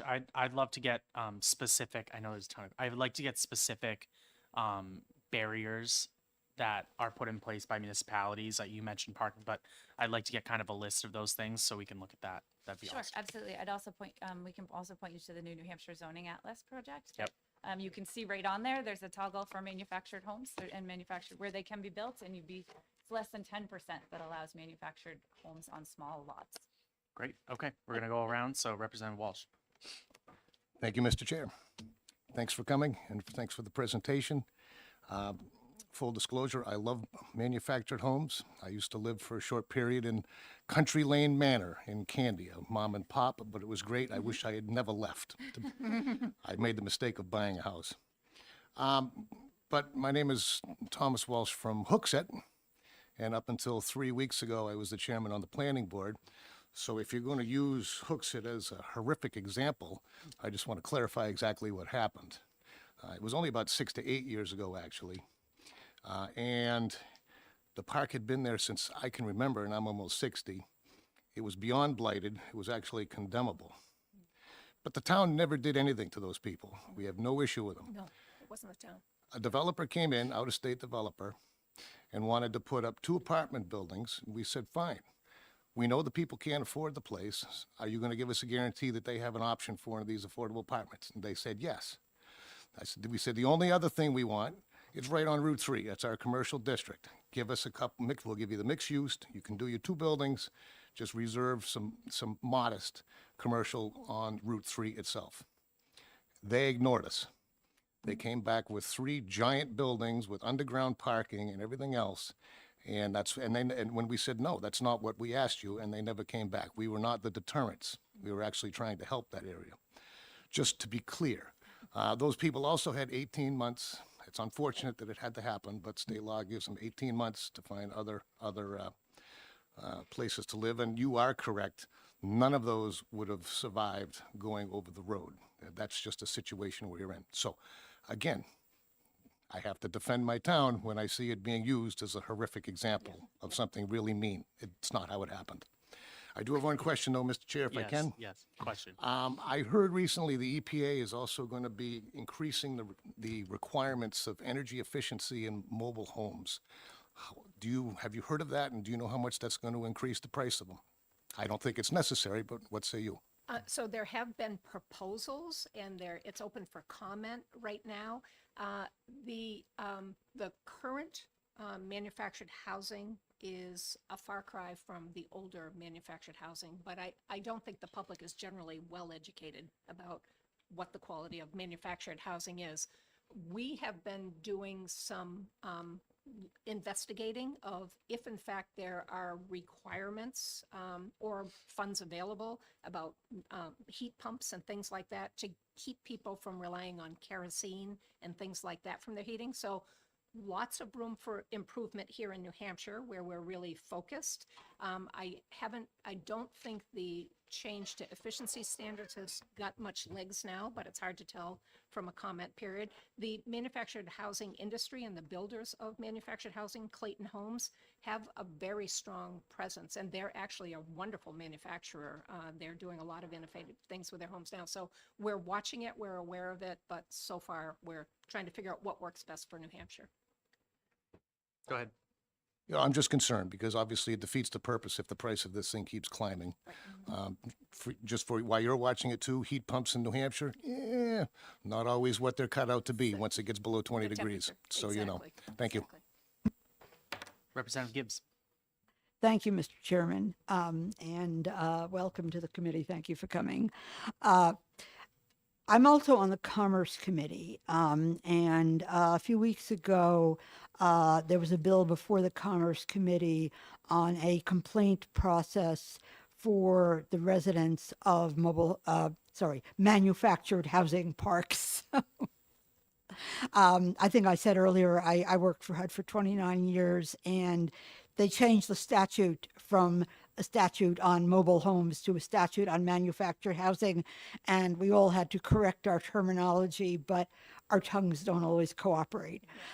Anyway, a resident of a resident-owned park testified before the Commerce Committee, very, very upset, almost in tears, about problems she and some of the other residents were having with the management of the resident-owned park, and particularly how they were handling the park's funds. And as I understand it, they had a loan from the New Hampshire Community Loan Fund, but she was very dissatisfied with the technical assistance that was being provided. Now, the Commerce Committee has a lot of bills, and I don't have all the details memorized. I was just trying to find my notes on that hearing, but I actually don't think I have them with me. But she was saying essentially that she thought that they would get assistance from the Community Loan Fund, but that they weren't getting the assistance that she expected. Now, it seemed, and again, I don't have all the details in my head, that in fact, the bill really wasn't necessary because there is an existing complaint board for residents of manufactured housing parks. But my question is, have you heard anything about that testimony? I don't know if there was anybody from the Community Loan Fund at that hearing. And can you tell us how the Community Loan Fund deals with complaints that you receive? Thank you, Representative Gibbs. I was here. I was present for that that hearing, and that same person has testified in several other hearings with those complaints. We work a lot with the board of that community. That person isn't a member of the board. As a matter of fact, they've been in existence since 2019, and we've spent just shy of 8,000 hours of technical assistance with that community, dealing with a succession of 3 different boards, each of which thought the other one did a crappy job of running the community. So we are working through that. That individual attends the monthly board meetings, and there's a time for questions at the end. And sometimes the answers aren't what that person is hoping. So we work with the boards, the governance of those community. We really don't work with refereeing individual members' disputes between members. But the bill that you're referring to that would either save the manufactured housing board that exists or create a new one, which is another possibility that the Commerce Committee has looked at.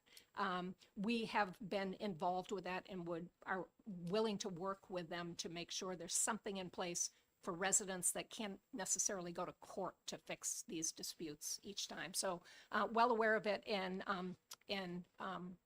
did listen to that testimony. Thank you. Thank you. Representative Reed. Thank you. So aside from, and I'm sure with every human undertaking, there's going to be problems and conflict. And so I don't know anything about the issues except to say I'm sure that there always are issues. But on a much broader level, I just want to thank you for everything that you do, because as a committee, when we talk about housing in general, we tend to focus, I think, too much on rental housing. And truly, what we really want is home ownership and an affordable home ownership, because home ownership, not only, I think we talk about NIMBY exclusionary zoning, the purpose of which is to kind of, if I may be so blunt, to kind of keep certain types of people out, maybe income level people. And really what we end up doing is having high rent housing that makes our communities more unstable, which is worse than if we had had stable, lower income people who owned their homes. And I think homeownership is such a key level of liberty and freedom for people in the underpinning of our entire economy. So having said all that, thank you for being, like, I think the primary force for affordable homeownership. Is it? question? Yes, sir, there is. Yes, Great, Mr. thank Chair. you. Is it fair to say that the thing that got you started, the thing that enabled this to happen, was that original law passing in the 80s, the 60-day notice, which is not a right of first refusal, but a consider this offer fairly law? Correct. And if I may just quickly follow up, across the country, there have been, especially recently because of housing costs across the country, a bunch of co-ops that are not manufactured housing, but multifamily housing, et cetera. I understand this is not your area of expertise. In fact, you all helped me when I reached out to you last summer when I had a multifamily house in my district that wanted to go co-op. But is it also fair to say that if we extended something similar to that to multifamily housing, not just manufactured housing, that there would be possibilities. I know there's differences between manufactured housing parks and multifamily housing, but there would be possibilities to increase home ownership, affordable home ownership for multifamily housing structures as well. We have a model that works for sure. It's been tried and tested. We have lots of templates and processes and policies and things like that. We would be more than happy to have a discussion about, is that transferable to multifamily and what needs to be tweaked to make that happen. We agree that this is smart home ownership for people at a level that they can afford, and would be glad to see that model spread. Thank you, and I'll just have those conversations with you later. Great. I think I'd like to add one of the things again that makes this affordable in both of those models. I'm just going to go back to its density. And I just want to underscore how incredibly important it is in this being an affordable home ownership model and other affordable home ownership models. You're all set, Representative? All right, great. Okay, great. Representative Yokella. Thank you. I actually have a question without a long intro. Great. Thank you.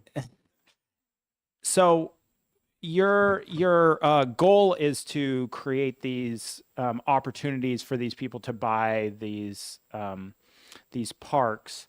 How do you have any numbers on how successful you have been? Like, what are the number of parks that have been sold versus the number of parks that have been sold into this kind of like home, like the owner occupied kind of a thing? And so like, is it 10% or 50%? How successful have you been? So it is a great question. We've been at it for 40 years. We think there's 450 parks thereabout in the state of New Hampshire. 146 of them are resident-owned communities. So far, 1/3 of them are resident-owned. But we work with a lot of groups or several groups yearly. Sometimes they decide they don't want to be resident-owned. They would rather have somebody else doing all the work and paying the bills and not meeting as a board. And sometimes, so that's one reason why we work with somebody and they don't do it. The residents just vote against it. Another reason is the private equity money that we see come into the state that just will pay obscene amounts for these parks. We worked with a community in Rochester this year that the purchase price for there's about 325 homes existing, development rights for more there, but the purchase price was $58 million. And that is just way beyond the pale. A residence rent would have gone from $500 something to $900 a month in order to do that. And private equity money can afford to come and do that. And unfortunately, those people will have $900 lot rents at some point, but it's just not a level that we can compete on. And we don't have a solution for that right now, people that are just willing. So that's a purchase price that went up to $110 a unit. It's got to be far below that. I think the most expensive we've done is $80,000 a unit thus far. So some of those may come up for sale again, and the residents get another chance at it. We don't know, but we every one that we know of that comes up, we work with the residents to give them the option to do it, and it's more than half, I think, that we work with that actually become resident-owned communities. Representative Wallace. Thank you, Mr. Chair. Could you speak to, I believe you were involved in the Danville Four Seasons conversion a few years ago, and also in my town is Cotton Farms. So we've got the two opposite sides of the spectrum, which Representative Yokella does also represent as well. Could you share with your involvement in those? Yeah, Thank you. Great story and story. The great story is Danville Four Seasons. They picked the name Rock Rimmon, is what the residents call them. Were approached to buy their community a matching purchase and sale that was too high for them to afford, and we actually had to say no the first time, and they were really upset about that. It came back a year later. That sale never went through, so maybe it wasn't even a real purchase and sale. We don't know. It came back at half the price the next year. I think it was actually $2 million. The residents were really excited about that. Not only did they buy their community, they've done water and sewer and paving and done unbelievably great things to the community, which was formerly a campground at one point. And a couple of years ago, we did a project with Harbor Homes in Nashua, put in 10 500 square foot homes that are all now occupied with formerly homeless veterans who now have their own community within this community. And that is a bunch of really hardworking people that have made an incredible little community for themselves there. And that's the huge success story. Cotton Farm Village, also in Danville, manufactured housing park that had some extra land. There were some attempts for the residents to buy it a lot of years ago that fell through. But since that time, 2 big apartment buildings have also been located on that same parcel. To work with those groups, we would probably have to work with them with the manufactured housing park and figure out another plan for the apartment buildings. But that has an investor owner that's from out of state, and we've tried to work with him because the residents would like to buy it. It's not a great housing situation. Not only does the rent continuously go up, when you get too far behind on your rent, sometimes that owner makes a deal with you to just take your house and forget the rent. And my last check at the Registry of Deeds, 6 times, people had said, okay, I can't afford the back rent. I'll just walk away. Here's a deed to the house. And then the owner subsequently just sells it to somebody else. So they've stripped those folks of their equity that they had built up in their homes. It's a situation we would love to work with if there was a mechanism for us to work. There's one very hardworking individual in that community that will probably make it resident owned, I think, before his final days, and is really the caretaker of that community. So great community. They just haven't got across the finish line yet. Great. Representative Damon. I have too many questions. Try to be concise. So you mentioned there being 300 vacant, I think, lots across the state, and then spoke about upgrading the homes that some of them are ones from before they were as good a quality. So are there 300 vacant that have nothing on them, and then additionally the improving the quality? Yes, that's true. So I would say there's lots that have been approved that a home has never been installed on. And we have recently shifted our model a bit to bring on and provide additional technical assistance to those communities that have multiple lots that are vacant. We are now helping them because and it's really hard for an average homeowner to figure out how to do this. As a co-op board, that's a whole nother level of commitment that a volunteer has to do. And so we're providing technical assistance to those communities to help them understand the process of laying the slab and how do we hook up water and sewer and how do we get a new home located there. And so that is something that we're helping to provide technical assistance on, and we are looking to help fill those as affordable home options that come up for sale on the general market. And I think we probably will place 50 new homes either rehab or place 50 new homes this year. But then we convert more communities and we're back up to 300 vacant lots again. Yeah. And we also will help with those ones that are vacant, dilapidated, to help those communities go through the process of the tax title and the deed research, and to take those homes, to demolish them and to place new homes where they just have vacancy that's not providing lot rent to the community. And when you spoke about density, what is the square footage lot that you would consider to be ideal? I think it depends on the community. And Give me a ballpark or a range. Yeah, so We have a really lovely community that we work with on Dover Point down near Newark that actually has 18 homes on 1 acre, and it's a great little community. There are other communities that look like a subdivision of ranch houses. My house about 3 blocks away from here sits on 5,000 square feet, just as Dick was talking about. It's the footprint of a manufactured home. It's the same thing, and it's plenty of space. So I think that the idea of putting 8 on an acre is there's a lot of lawn to mow with 8 on an acre. I also think it depends on water and sewer. And we could show you some examples. And if you're looking for hard data, we could probably do some quick analysis on density differences in different parks with some photos. That wouldn't be too hard for us to provide to you so that you can see what some of those look like. And some are based on water and sewer and some have septic and well, right? So those do make a little bit of a difference. And I do think it's different in Portsmouth where I think we have 18 where we have 18 on 1 acre. Sometimes it's 12 and sometimes, so it depends. Yep. Can I do one more? Yep. So is 60 days enough notice for park residents to organize to make an offer when a private equity investor is coming in? That sounds really short to me. It feels is. really short when it's happening, Right? too. We do it. We do it every time.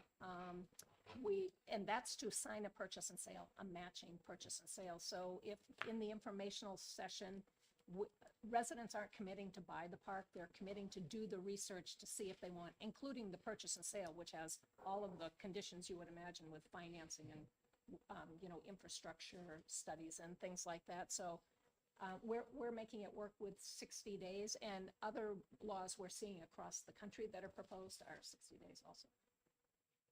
Yep. So separately from what you said, and this is just ever so helpful and informative, are the homes being manufactured in New Hampshire mostly or not? No, I think it's a variety of things. There certainly are dealers. There's manufacturer home sales in New Hampshire. And so they're coming within New Hampshire and there are New Hampshire jobs on manufactured housing, but they are being manufactured all over. I think the closest manufacturing facilities to us now are in New York and Pennsylvania. Thank you very much. Okay. Representative McConkey. Thank you. Excuse me. Thank you again, Mr. Chairman. Ladies. Talking about impediments, I've been in this business. I've sold parks. The people that they have to be resident based to own a home in there. I can't remember. So you can't sublease a home that's in there.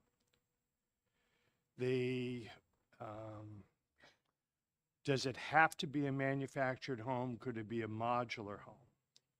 We advise the communities, and if they don't have a loan with us, they can make their own rules. But we advise manufactured homes only because it keeps them within the definition of a manufactured housing park, which is how they get a lot of the advantages of density and private roads and those Okay. kinds of advantages. If I could, Landlord just a tenant. short Yeah, list go ahead. here. Yeah. At the end of 20 years and your financial obligation is done, they have the right to continue on. At the end of 20 years, do they have to remain a co-op forever? Good question. Yeah. So they don't have to remain a co-op forever, but the bylaws and the way they're incorporated, because they are a not-for-profit cooperative, means they can't benefit if they sold that community. Okay. They can pay off their debt, they can pay back the membership fee, but the rest of it goes to a charitable like-kind use through the charitable trust. In talking about impediments, one of the parks I'm familiar with, if you were to apply the town's new standard for a manufactured home park, where there are 4 existing homes on this one property, a new property would only have 1 home. So average 3,600 square feet works perfectly well in good sand and soil.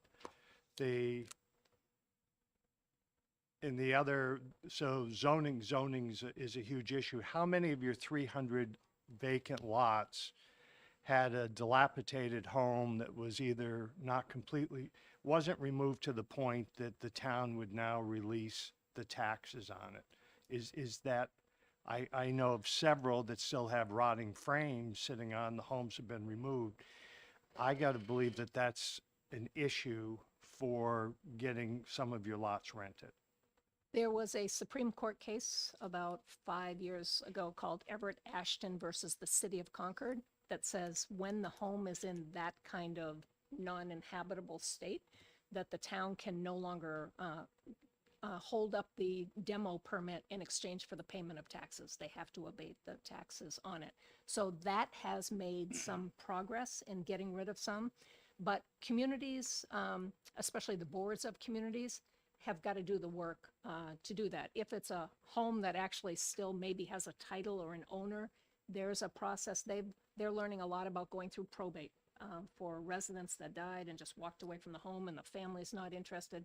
So that's quite a process to do, but we do work with communities on hiring an attorney and getting that done so we can put a new home. And I'm at my final question. Just to be clear, the vacant lots are truly vacant. Those lots that have homes that need to be removed on them are not counted in that vacant lot count. Okay, thank you for that. You mentioned a Harbor Homes project and working with some veterans and putting a number of units. Was any of that done in existing co-op parks? Yes. Rock Rimmon in Danville, New Hampshire. Right. Yep. If at So all was it a- possible, if you could send that along. We have a group of residents in Ossipee that's been working on affordable housing. We're working in Carroll County on a project, and they've come asking questions. So thank you for that. Thank you. Representative Yochello. Thank you. Thank you for taking another question. You talked about possibly being able to give us some density data on your existing kind of membership or parks or that you service or whatever. If you could separate out the parks that have their own water as far as like the density, if they provide their own water or if it's city water, I would like to see those density numbers split out specifically. What is the density of Portsmouth versus the density of one that has their own septic and sewer on site, because obviously they're going to be less dense on those. So, thank you. Great. Great. Any other questions? Thank you very much. This has Thank been you. very helpful. We appreciate it. I think I'm sold on these things. I think I want one myself. So I appreciate the help. Thank you. All right. So with that, we're going to take a lunch. We'll meet back here at 1 o'clock. We'll hear a presentation from New Hampshire Commission on Human Rights. So see you all at 1.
Okay, welcome back, Special Committee on Housing. I would like to welcome up next the Human Rights Commission. Oh, Ani, are you taking back seat? Okay, all right, great. Right. So thank you for coming. I think we're looking particularly at how housing intersects, obviously, with your commission and if improvements any need to be made in that area. Thank you. Wait, is it red? Is it red? Red is good? That's counterintuitive, isn't it? Okay. Hi, I am Sarah Burke Cohen. I am the Assistant Director at the New Hampshire Commission for Human Rights. I am here to talk with you a little bit today about what we do in our housing laws, where the intersection takes place. So the New Hampshire Commission for Human Rights, we are the enforcement agency for RSA 354A. And since I know you all have the statutory scheme memorized, the 354A are the laws against discrimination in New Hampshire. We do a couple of things, right? Like I say, we are the enforcement agency. We also are charged with educating the community, doing outreach, talking with anybody who will listen about discrimination and ending it. We cover a number of different areas. So we cover employment, housing, public accommodation, and public education. And I will tell you that there is an intersection between housing and public accommodation. I'll talk to you a little bit about that as I sort of go on, just so that you understand where things sort of intersect. So the laws against discrimination protect folks what we call under protected classes. In New Hampshire, the protected classes are age, and that's any age in housing. So it doesn't matter what age you are, age is protected. Sex, which includes gender and pregnancy, sexual orientation, gender identity, race, color, religion, national origin, marital status, disability, and in the housing arena only, familial status. Familial status is if you have children 18 years or younger living with you. That definitely becomes an important thing in the housing area. We do see a number of cases where discrimination takes place based on that familial status. I have sort of, to back up for a second, I have a little bit of a unique perspective when it comes to fair housing. I work at the commission now. I used to work for New Hampshire Legal Assistance in their fair housing program. So I sort of have seen it sort of both from representing clients to now being the enforcement agency. Going to kind of skip our process because I want to get to know what your questions are. So our process for enforcement, just briefly, is we do everything at our agency. Okay, we do intake. So people call us with complaints. We help them draft a charge. We investigate those complaints. And we can have a public hearing on those complaints, a public adjudicative hearing to make a final decision. We can award damages on that complaint and levy fines. So where I wanted to talk with you a little bit about, so housing discrimination, we obviously enforce the state statute. There are a few exceptions to the state statute where I venture to say you can actually discriminate as a landlord. So let's talk about those a little bit. So housing discrimination it applies to all landlords, except if you are owner occupied in New Hampshire, you have to have 3 units or less. You have to live there. So you can't be, oh, I'm owner occupied, but I live in the house next door. It's you live in the property. That means you can really decide who is renting from you. The thought process behind that is that it's your home because you're living there, and it's a small enough space that you're sort of in the market as a landlord, but not really in a big market as a landlord. Housing for the elderly, that's what it's called in the statute. So that is senior housing. There are exceptions to our age discrimination statute. They're very specific on how they work, who can be included, who can be excluded, and how that works. 55 plus communities, and then I think it's 60 plus, 65 plus communities have some different rules that are exempt from the straight up age discrimination in the statute. There are single family homes. If I own a house and I sell it to Representative Alexander and I don't use anybody to help me sell it, right? I just do it myself, then I can choose who I sell that to because I am not in the business of being a landlord, okay? And then one of the other exceptions is housing operated by clubs or religious organizations. Those are really, you have to be a member. So the real definitions of those are parsonages, religious facilities, if you're a priest and you live someplace, or a monastery, where you have to be a member in order to be in that housing or looked at for that housing. So let's talk a little bit about what's prohibited, right? So what do we have that's prohibited? What is what do we see that landlords can or are doing, right? So it is treating people differently, right? Based on their protected class. Hey, we're only putting, we are only renting, allowing men to be in this building and women have to be in this building. That would be treating people differently. It can also be other specific terms and conditions. More specific, it can be steering, which is also differing treatment. Steering is when what we see and have seen in the past is landlords steering families with children to specific units. Hey, this unit is, maybe you have shiny building A and not so shiny building B, and we're going to put all the families with children in this other building, and if there's no units available, then we're not renting shiny building A to any families with children. Kind of inhibits, right, the ability for people to find housing, right? If you're only renting to specific people in specific buildings. There's also exclusionary zoning. I haven't seen a big exclusionary zoning case, but I know they're out there. We haven't seen them at the commission. A lot of the exclusionary zoning cases, we don't have a current contract with HUD. HUD will see those more than us right now. Also, of course, there's straight up refusal to rent. I'm not renting to you because of your race, color, national origin, or your religion, or your disability. It can be failing to provide a reasonable accommodation or reasonable modification. If I come and try to rent you and I have a wheelchair and I ask if you can put some sort of ramp on the building and you say, no, I'm not renting to you because you have a disability, that becomes problematic and potentially discriminatory.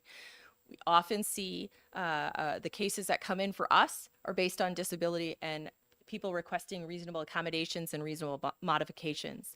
Reasonable accommodations are changes to the rules, right? Changes to the terms and conditions. Reasonable modifications are changes to the facility, the physical building itself. I need a pull bar in my bathroom. Can I install it? Or can you install it, depending on who is funding, if the landlord is getting federal funds. So I wanted to talk with you a little bit about where the intersection between housing and public accommodation, right? So housing clearly are residential, right? Residential units, it's called in the statute, it is defined as a dwelling, right? Where somebody actually lives, right? Where the intersection happens is public accommodation. Public accommodation falls into place where you have homeless shelters, hotels. Those are considered places of public accommodation, which still fall under RSA 354A, where people can't actually discriminate people trying to go to those facilities based on their race, color, national origin, any of those basis. So there is that intersection that anybody that really is a housing provider really falls under RSA 354A and shouldn't be discriminating based on those protected classes, and a charge could potentially be in front of us if they're doing that. That's sort of my general what we do. So what are your questions? What can I answer to you, for you? So my first question is regarding 55 plus communities. What if there's no discrimination on age, and then there's communities that require 55 plus, what that looks like legally? I know it's allowed, but I'm just trying to understand where that comes from. Yeah. And then why haven't there been more pushback when a community says no to a development because it could have the potential of having children in it? Like if that's used as a specific finding of fact in a refusal, why is that? Is that allowed? Right? Okay. Okay, so let's take that apart. I think that's going to be easier. Let's start with the 55 plus communities. I don't have it all right here, but 55 plus communities, essentially what happens is you have to be 55 or older, right, to apply for this community. However, I believe 80% of the community has to be 55 plus, and that other 20% can be not 55 plus. So let's just say my spouse and I want to enter into a 55 plus community, and he's 45. We still can apply for that. We can't be denied just based on him being under the age of 55. Okay. Same goes with if I'm living in a 55 plus community and maybe I have to take custody of a grandchild, that grandchild can still be allowed in the community because of the 80-20 split, right? They still allow people under the age of 55 to be there.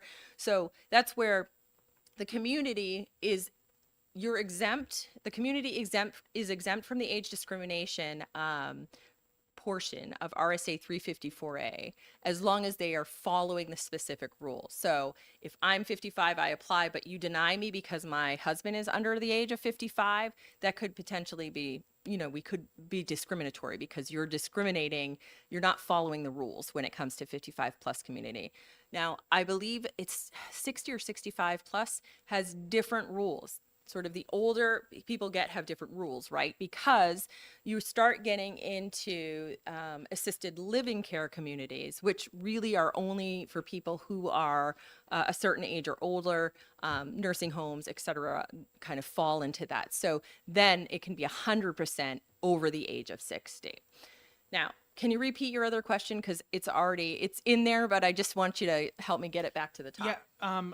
We recently passed language that says that when a project is denied, there has to be specific findings of fact. And I guess, is one of those findings of fact, could it be that the project has the potential of having many children and pressure on the school district? Would that be allowed as a finding of fact to deny a project?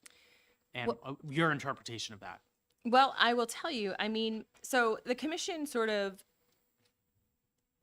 any case can be a charge, right?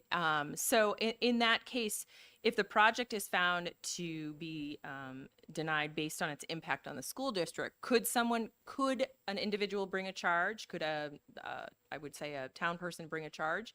The answer to that is yes, they could bring a charge. I think that, when it comes to cases in front of the commission, right? So what would happen is that a townsperson would bring a charge. Hey, this is being denied based on, we believe is exclusionary zoning, right? And the affirmative defense would be, hey, well, this is going to impact the tax base, this is going to impact, and then the commission would make a decision from there based on case law, based on, statutory interpretation. Can I tell you right now what that decision would be? No, because I'd need to really look at, we need to look at the actual specifics and the sort of that case by case basis and look at it in terms of what other case law is out there right now.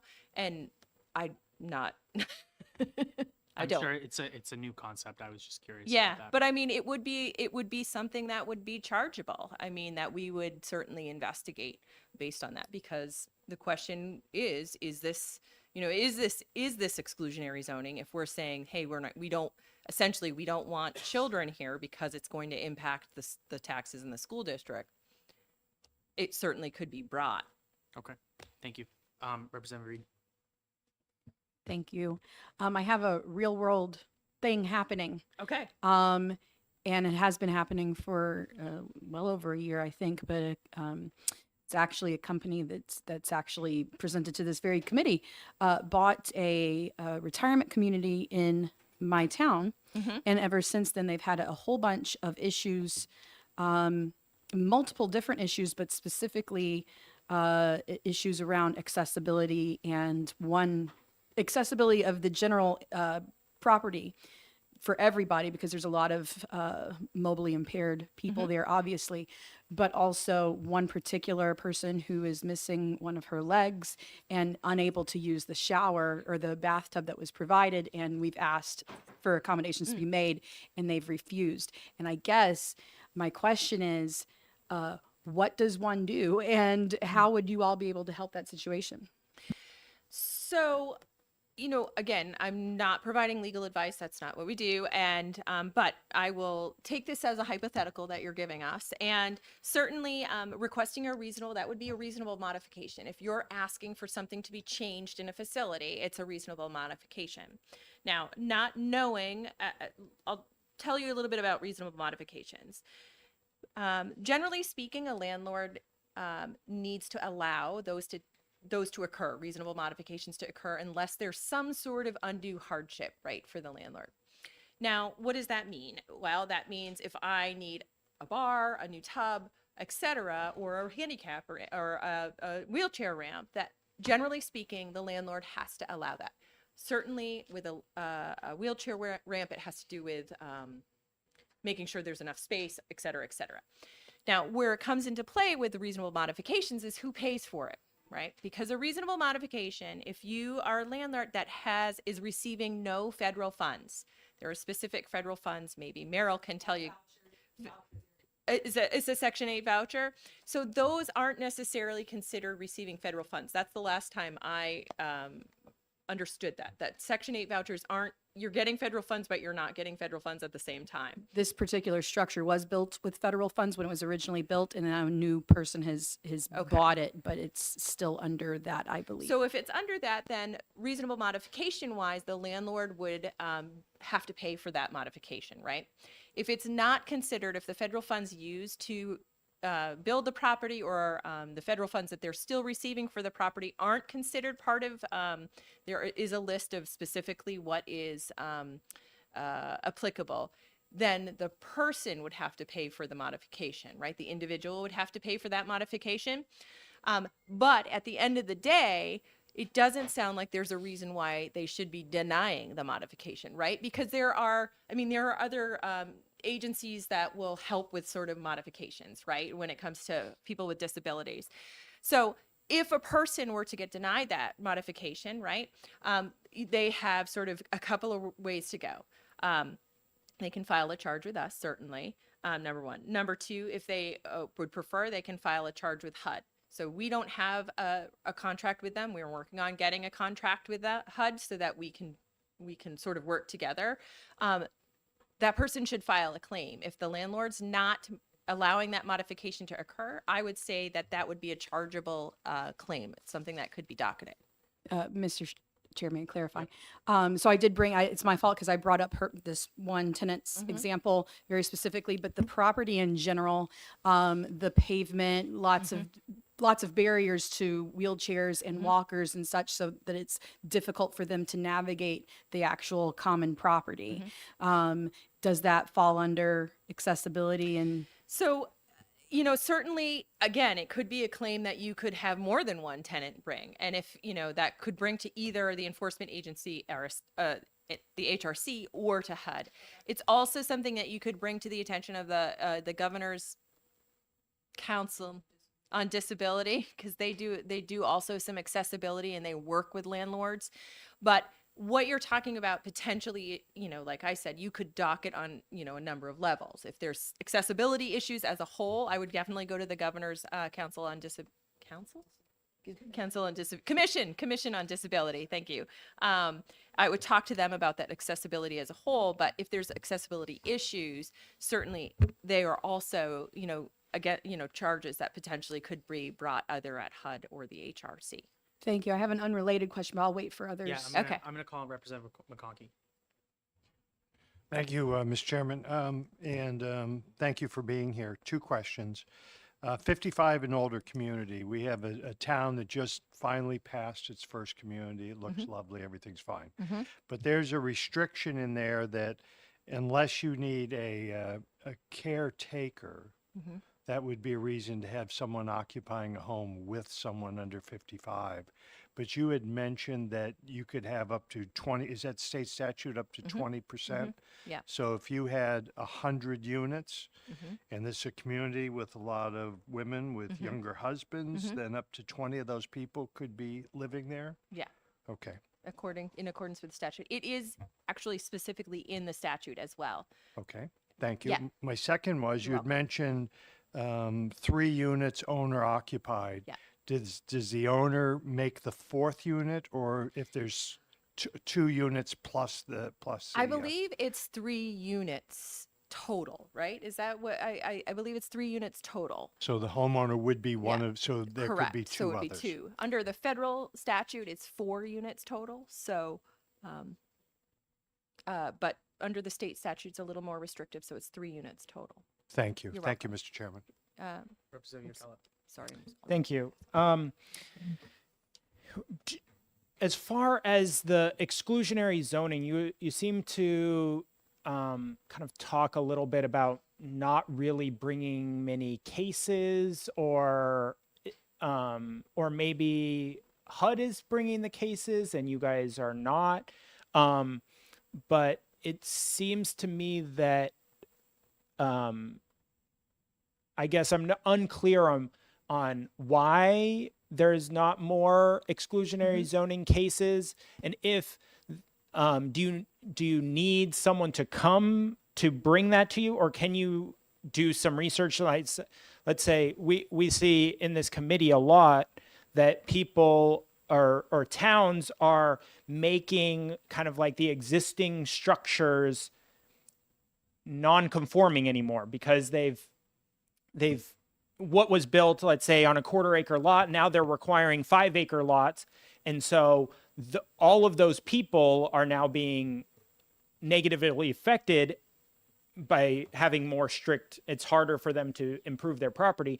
And also another person wanting the same thing as their neighbor is no longer allowed to have that. And that seemed like a ripe opportunity for saying, like, you're excluding, people just like the person next door from living in your community by, over zoning this. And does that need to be brought by someone within the town, or can your kind of department look on that on its own and say, hey, this is problematic, and we're going to start kind of looking at that and putting a ceiling on that? Or do you need something legislatively that says, hey, if you have put more than 90, if more than 5% of your homes in this area are now non-conforming based on your change in regulation, that is considered exclusionary zoning, and then that would empower you to go do more, I guess.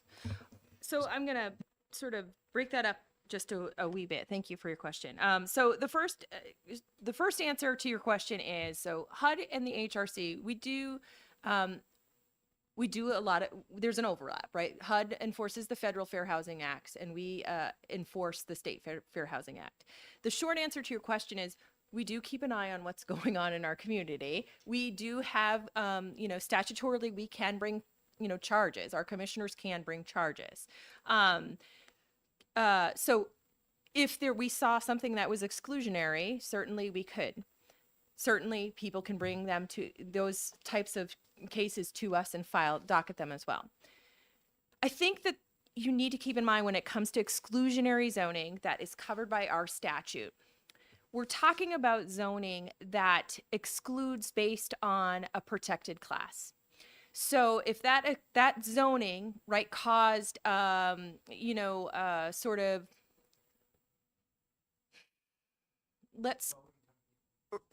low income people aren't a protected class though. So that's kind of that's not protected.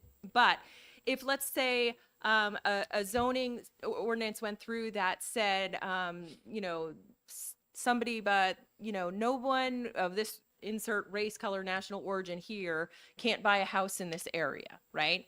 that would exclude that protected class. So when it comes to some of these some cities and towns doing zoning based on, okay, well, we're going to make it so if you want to build on a lot here now, it has to be 5 acres, or if you want to build on a lot, it has to be 1.5 acres, or you can't, if it's not 1.5 acres, then you can't expand your the buildings on your property, right?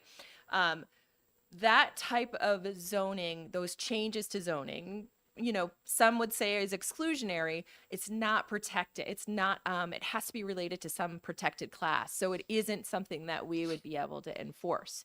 If there is something that shows that, there is what we call a disparate impact. It means an impact on a larger scale on a specific protected class, then that would be something we could look at. Like, for example, if this zoning takes place and you're seeing that that there is a bigger impact on, let's just say, a specific community based on their national origin, then that would be something we could look at.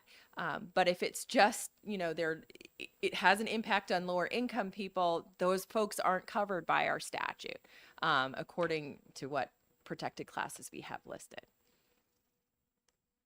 Representative Damon. Thank you. Thanks for taking my question. Mhm. So just following up on the discussion with Representative Alexander about possibly denying a project because of the impact on a school district. So I think what you were indicating was someone would have to bring a case that suggested that. Yeah. The commission doesn't preemptively look at or set a policy on something like that? Generally, no. We do have the statutory authority to bring our own charges. So if we saw, let's just say, the commissioner saw this popping up in a number of communities, right? Housing developments are being reported to us by representatives. Hey, you might want to look at, this housing, I'm going to name towns. I don't know if they have these communities. I'm just naming random towns. So, Milford's denying a housing property based on, this alleged school district issue. Hillsborough is. All of these towns are. If that was brought to the commissioner's attention, it might be something that the commissioners would bring a charge based on, and sort of figure out what towns this is actually happening in, and maybe bring them all in, so to speak.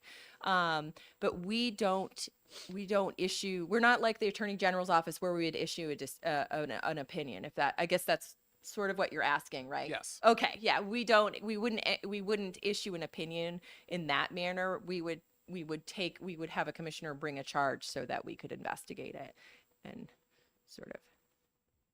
So just to paraphrase, I think it's paraphrasing, there would have to be something happening that is potentially discrimination in order for you to rule. There wouldn't be a looking at a development hasn't been proposed, but a community might have discussed that we don't want this kind of development that would have this impact. Yeah, I mean, if that's out there, if you have a board of selectmen or city council, aldermen, all the names that go with local government folks, certainly if they're talking about that on the record and it's out there, then that would be something that, the commission would be interested in at least potentially taking a look at. And we do work with the Attorney General's office. We work with the Civil Rights Unit really fairly, closely. So it would be something we would probably be interested in, because a lot of times with things that happen in New Hampshire communities, it's like a domino effect, right? Once one community does it, it sort of, kind of falls. Other communities are also looking at it. So we've broke double digits. So we're actually at 10 staff members now. So anytime things like that are happening in the community, if you see that, something going on that you question, certainly bring it to our attention. Sometimes we do the best to, scour, the Union Leader, Concord Monitor, WMER, but we don't always see what's going on in some of the smaller communities that may or may not be doing things that are questionable as it relates to RSA 354A. So if you see that, or if it's talked about on the public record, it would be something that the commissioners would be interested in potentially pursuing. Representative Gibbs. Thank you. Thank you, Sarah. You've pointed out correctly that if a policy or local ordinance has a discriminatory effect, it may violate both the New Hampshire Anti-Discrimination Statute and the Federal Fair Housing Act. And you've pointed out also that this may be true with certain types of zoning. And I understand that cases dealing with such an issue are perhaps more likely to be brought to HUD than to the New Hampshire Human Rights Commission for various reasons. But there's another area where that may also be true, and that is with regard to source of income. Now, neither the New Hampshire statute nor the Federal Fair Housing Statute provide that source of income by itself constitutes illegal discrimination. But there are court cases, including one in Massachusetts, that have found that source of income discrimination may have a discriminatory effect and thus violate the Federal Fair Housing Act on the basis of race discrimination. Now, has such a complaint ever been brought to the New Hampshire Commission? And if it has, how did you deal with it? Not that I'm aware of. I've only been with the commission for 7 years. So if one was brought before that, it's outside of my historical knowledge. Source of income has come up, I know, in front of the legislature a couple of years in a row. Back when I was working for New Hampshire Legal Assistance, I know it had come up. And, it is something that we look at. We look at from the perspective of, if this were added, how would it work? It is, source of income is protected under Massachusetts state law.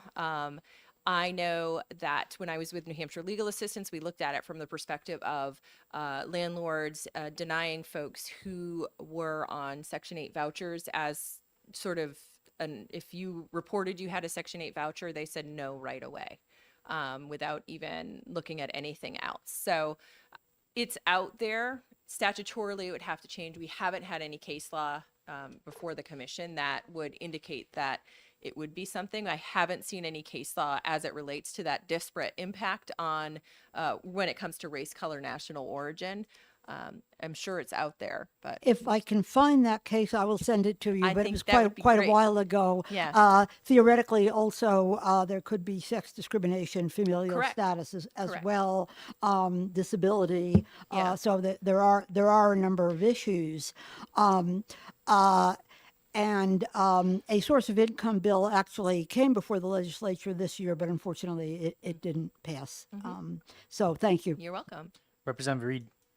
Thank you, and I'm gratified that Representative Yokella and now Representative Gibbs have both touched on my original unrelated question that I've waited a while, which is, we've heard in this committee that even the fact that we have zoning ordinances at all stems back to the idea that it went to a Supreme Court case, as I understand it, that it was allowable on the basis of the health, safety, and welfare of the people, but that it's gone very far afield of what that original intent was. And we can certainly point to the historic trend for zoning ordinances to be intended for racially and even nation of origin discriminatory practices. Probably we can prove that in New Hampshire, but certainly across the country, that has been historically the case. Could we not bring forward a case, provided that we got the people withstanding to bring forward such a case, and I'm absolutely positive we could, to say that even though technically it would be on, the basis of income level, that not just it's disproportionately affecting certain races and nationalities of origin, but historically has proven to be done for that very reason. And I will just speak to the fact that when I brought forward a bill that would have reduced property tax burden on low income people, I was told by another representative of my own party, oh, no, we can't do that. We'll bring up all the wrong kinds of people from Massachusetts, right? So we know, and there's plenty of. Is there? I'm sorry. Is there a Yes. question? Can get we to the not bring question. forward? I feel like I'm the only one you're doing that, and there's a lot of other long context. I will make sure to Spread the hate. wealth. Spread. So, can we not bring forward such a case with that argument and saying this does not match the original authorization for zoning ordinances being for the health, safety, and welfare of people? So the short answer is, I mean, I would say yes. I sort of touched on it. I don't know how, is it Yocala? Okay, I was going to put a long E, I'm sorry. Representative Yocala, I touched on it with his question. There are disparate impact cases. Disparate impact is sort of that, I hate to put it in the same bucket, but more of a class action, right? Hey, this is really impacting a big group, not just a differing treatment case. Differing treatment is where I'm impacted, right? I'm being treated differently based on my protected class. Disparate impact is, yes, it can be related to something else. It could be like, I think Meryl brought up, it could be a case where, yes, the upfront issue is income, right? But the backdrop of that and the statistical information, right, shows that this really is based on race, color, national origin. Hey, folks are getting denied housing based on this, or things are, or zoning is not changing or is being changed to keep folks who are low income out, which has a disparate impact, means it impacts a protected basis on a whole, right? It shows that that's happening statistically. So the short answer to your question is yes, it could be a charge could be brought. Like I said, charges can be brought, right? Anybody can bring a charge, right? But then the commission's job is to ensure that it is being, enforcing RSA 354A in accordance with the statute, the case law, and. And I understood your answers about disparate impact before, but my point was furthering it to say, and the intent, the original intent of many of these ordinances can be shown historically to be for that intent, to be exclusionary, not accidentally. Yeah. Right? And certainly that's something, I mean, certainly that's something that we potentially, as we investigate, right, could look at as well. What, where is this intent? Where does this lie? That's something that would be part of the investigation, and that would certainly be something that would be, so the investigation is a bit like a tennis match, right? We have a complainant, right, who lodges their charge and then serves the ball to the respondent who answers, right, with something, maybe a health, safety, or, whatever they answer as their affirmative defense. And then it gets hit back to the complainant. So that could be something the complainant brings up, after an affirmative defense. Hey, well, let's look at, my statistical information is backed up by the fact that the original intent by this. That's a possibility. I mean, I'm just saying that is a case that could happen hypothetically. I have not seen a case like that come through the commission. Okay. You may say. Representative McConkey. Thank you, Mr. Chairman. And to follow up on Chairman's question, subdivisions, higher density, many times will come down to children. We don't want children in school. Are school-age children a protective class, or do they have to be Navajo school-age children to be a protective class? What's interesting is the protected class would sort of be familial status, right? Families with children. I think that would be where it would fall under. So the short answer is no, not necessarily in accordance with the statute. You could look at it, I think that, this alleged zoning issue would be something that would be related to familial status, because essentially what you're saying with not wanting school-age children is you're not wanting families with children, right? So I think that's where that would fall under, and it would be sort of regardless of their race, color, national origin, et cetera, et cetera. So families could be possibly a protective class. Correct. Thank you. Yes. Okay. Representative Uhela. Thank you. I'm not sure if this is a loud question or not, but if not, then you can follow up separately with me. If there is a municipality, hypothetically, that that had like a business come and say, we would like to create a tattoo parlor in your state Yeah. or in your municipality, do you have any regulations on that? And the municipality quickly drafted a regulation saying to be a tattoo artist, you had to be a licensed physician in New Hampshire. Would that stray somehow into any of your buckets that is like you're trying to discriminate tattoo parlors because it doesn't make any sense that they would need to be licensed Yeah. physician in the state of New Hampshire? I don't see it falling within our bucket. Okay. However, I mean, it is there are other statutory there is other statutory language about licensing and et cetera, that potentially could fall under, I suppose. Representative Gibbs. Just to clarify quickly, families with children are a protected class in New Yes, Hampshire. yes. I'm sorry. Did I not make that clear? Families with children are a protected class. Okay. Well, All right. I just okay, wanted to make good. sure. I was wondering that, at the minute it came out of my mouth, Representative Gibbs, I was like, I didn't know if does that not? Yes. Yeah. So in that sense, children are protected. Doesn't matter what race or national origin or Right. or whatever. Exactly. And then just one more follow-up question.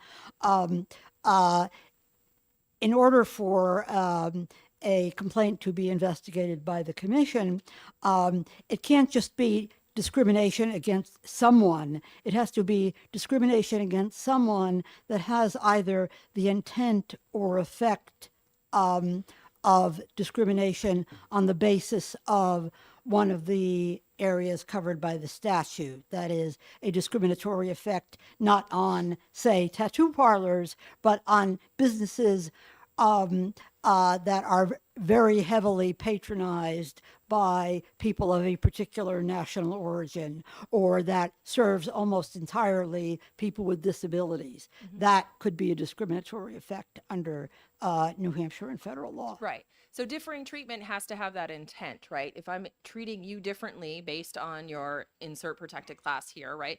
There is an intent part of that. I am intending to treat you differently.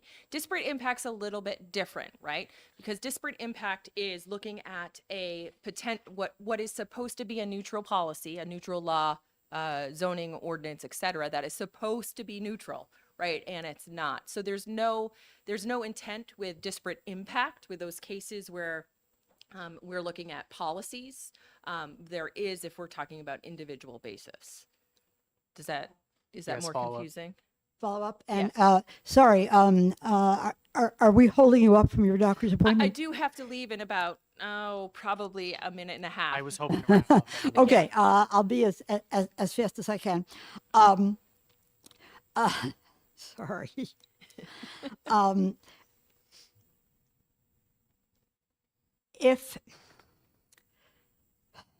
Sorry, I've just lost my train. I'll have to ask you this question directly later on. My apologies. It's okay. And I'm happy to, if you have questions, please, either email Ani or myself or the commission, and we certainly will answer questions. Sorry, I Yeah. just got it back. I'll be as Okay. quick as I can. Isn't it possible sometimes, rarely, to show intent by the series of events?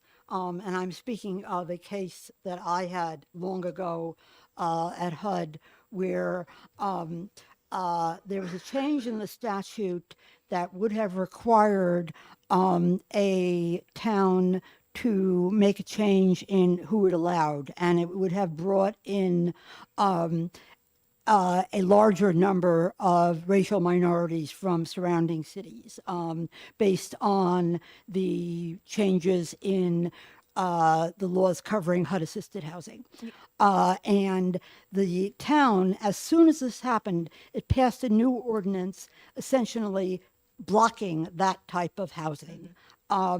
Wouldn't that conceivably show discriminatory intent? Yeah, I mean, I think that would definitely be, that fact pattern would be a case that would be could be docketed with us, right?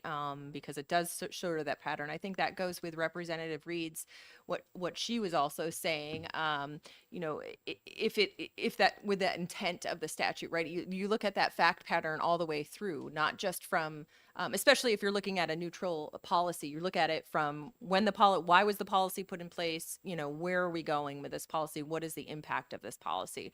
So that would definitely be something that was chargeable, and sounds like it was with HUD. So Thank you. you're welcome. Great. Well, thank you very much. You're welcome. And for like I coming. said, Appreciate it. please feel free to, email us any other questions you have or any other assistance we can be. That's part of what we do, and that's part of what we want to do. We want to do more education than enforcement, frankly. So, but please feel free to email us questions. Thank you very much. Thank you. I'm sorry I have to run.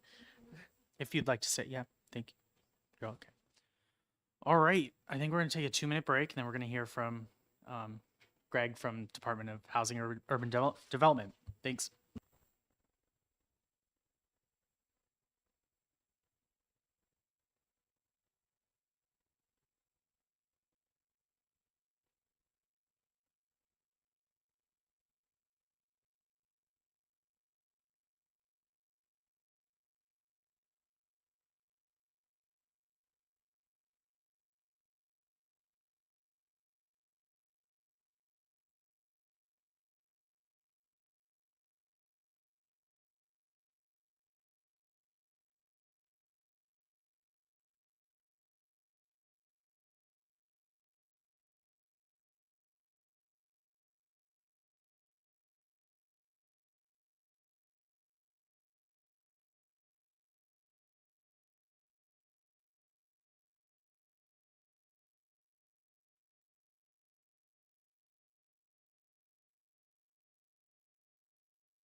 Okay, welcome back. I wanna welcome Greg Carson to the Special Committee on Housing. I'm sure you're used to being in this building frequently, but I I appreciate you coming in to talk about. This is from the federal Department of Housing and Urban Development, and you are the director of the New Hampshire branch, correct? Yes. Great. Thank you for coming.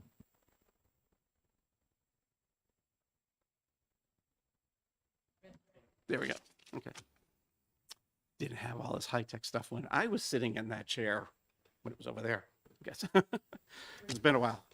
I think it's been, let's see, 1999 was the last time I chaired a Commerce Committee hearing.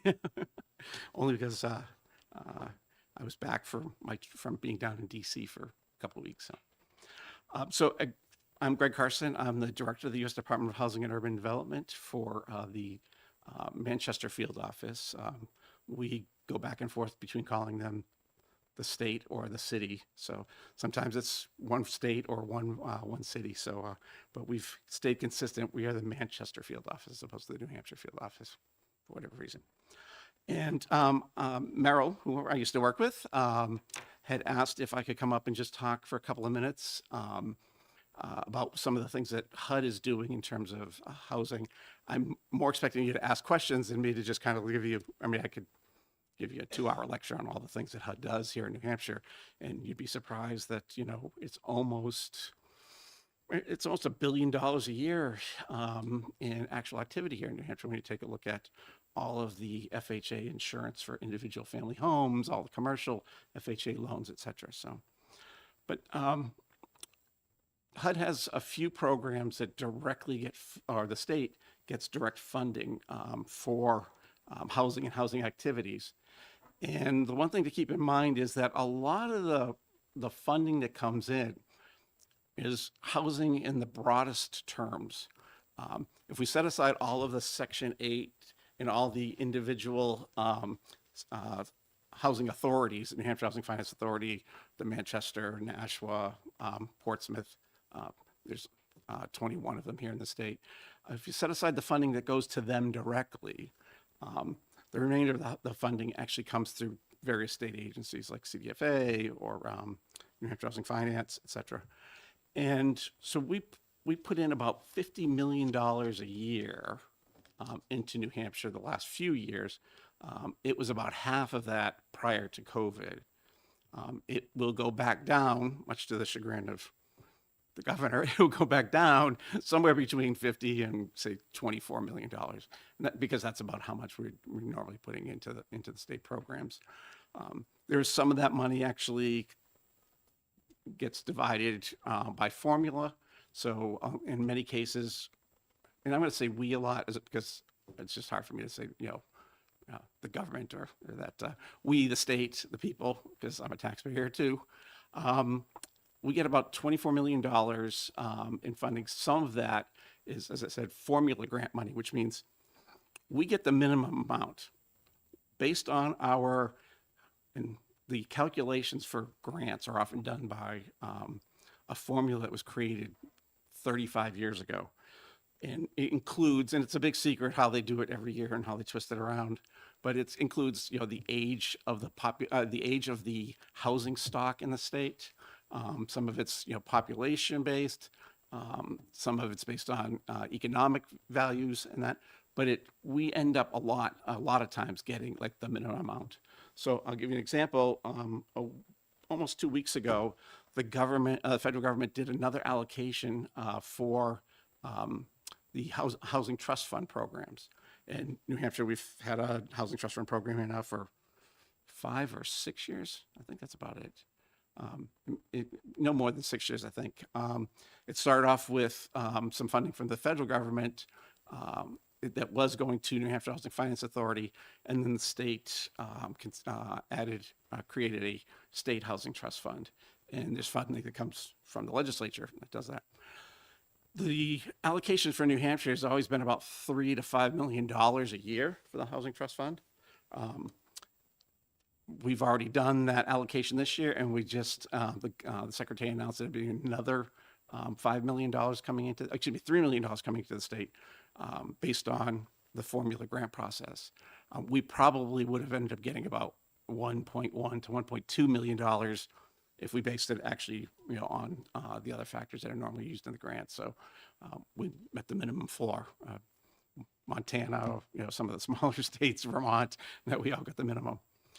And so when that money comes in like that, whether it's the annual funding or funding that comes in sporadically, presidential disasters, things like that, that funding is pretty loosely tied to housing in that we give as much discretion as we possibly can to the state so that they can use the money in the way they feel it's best being used.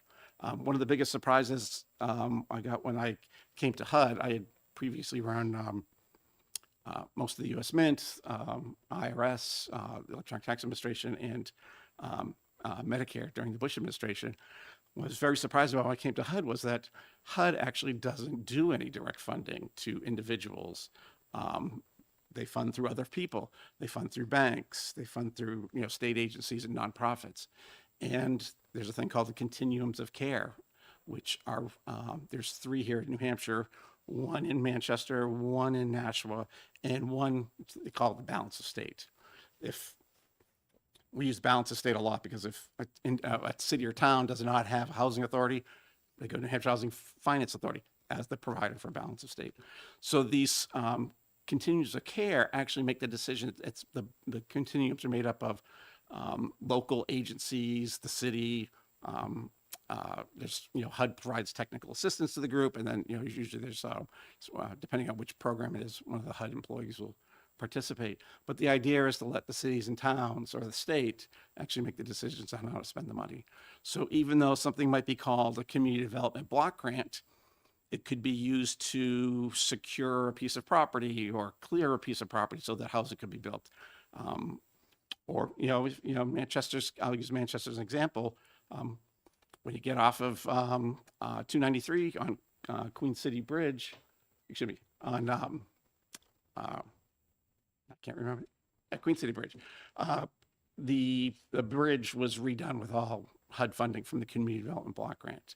I mean, that's very flexible. I mean, that money can actually even be used to invest in a business through CDFA or somebody else, and can be used to just to make to increase the number of jobs that are available. So the funding can be used really flexibly.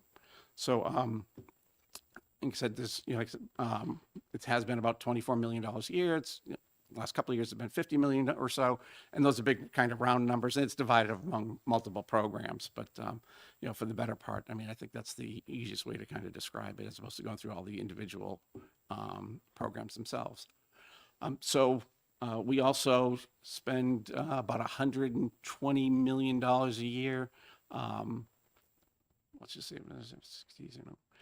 about $180 million a year total on housing that normally people would consider Section 8, which kind of has a negative connotation to it, which it shouldn't, because Section 8 just happens to be the number in the law that actually allows us to provide housing funding.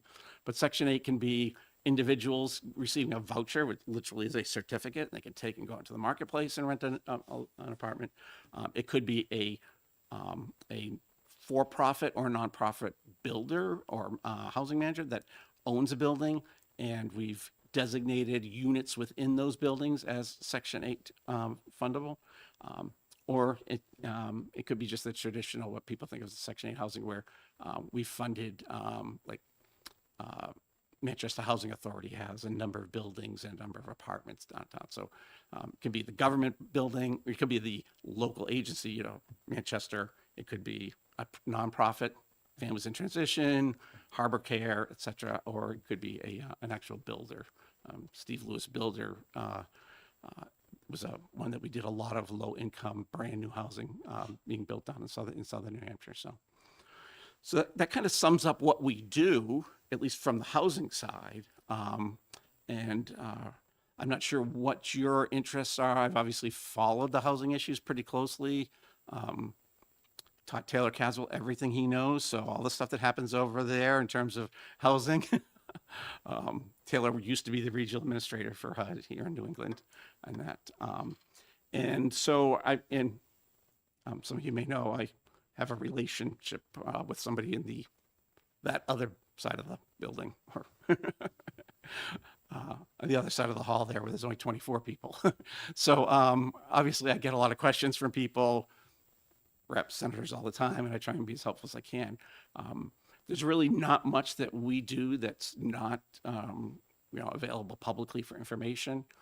Tremendous amount of information, both on the HUD website, but also on the New Hampshire Housing Finance Authority website. So I'm open.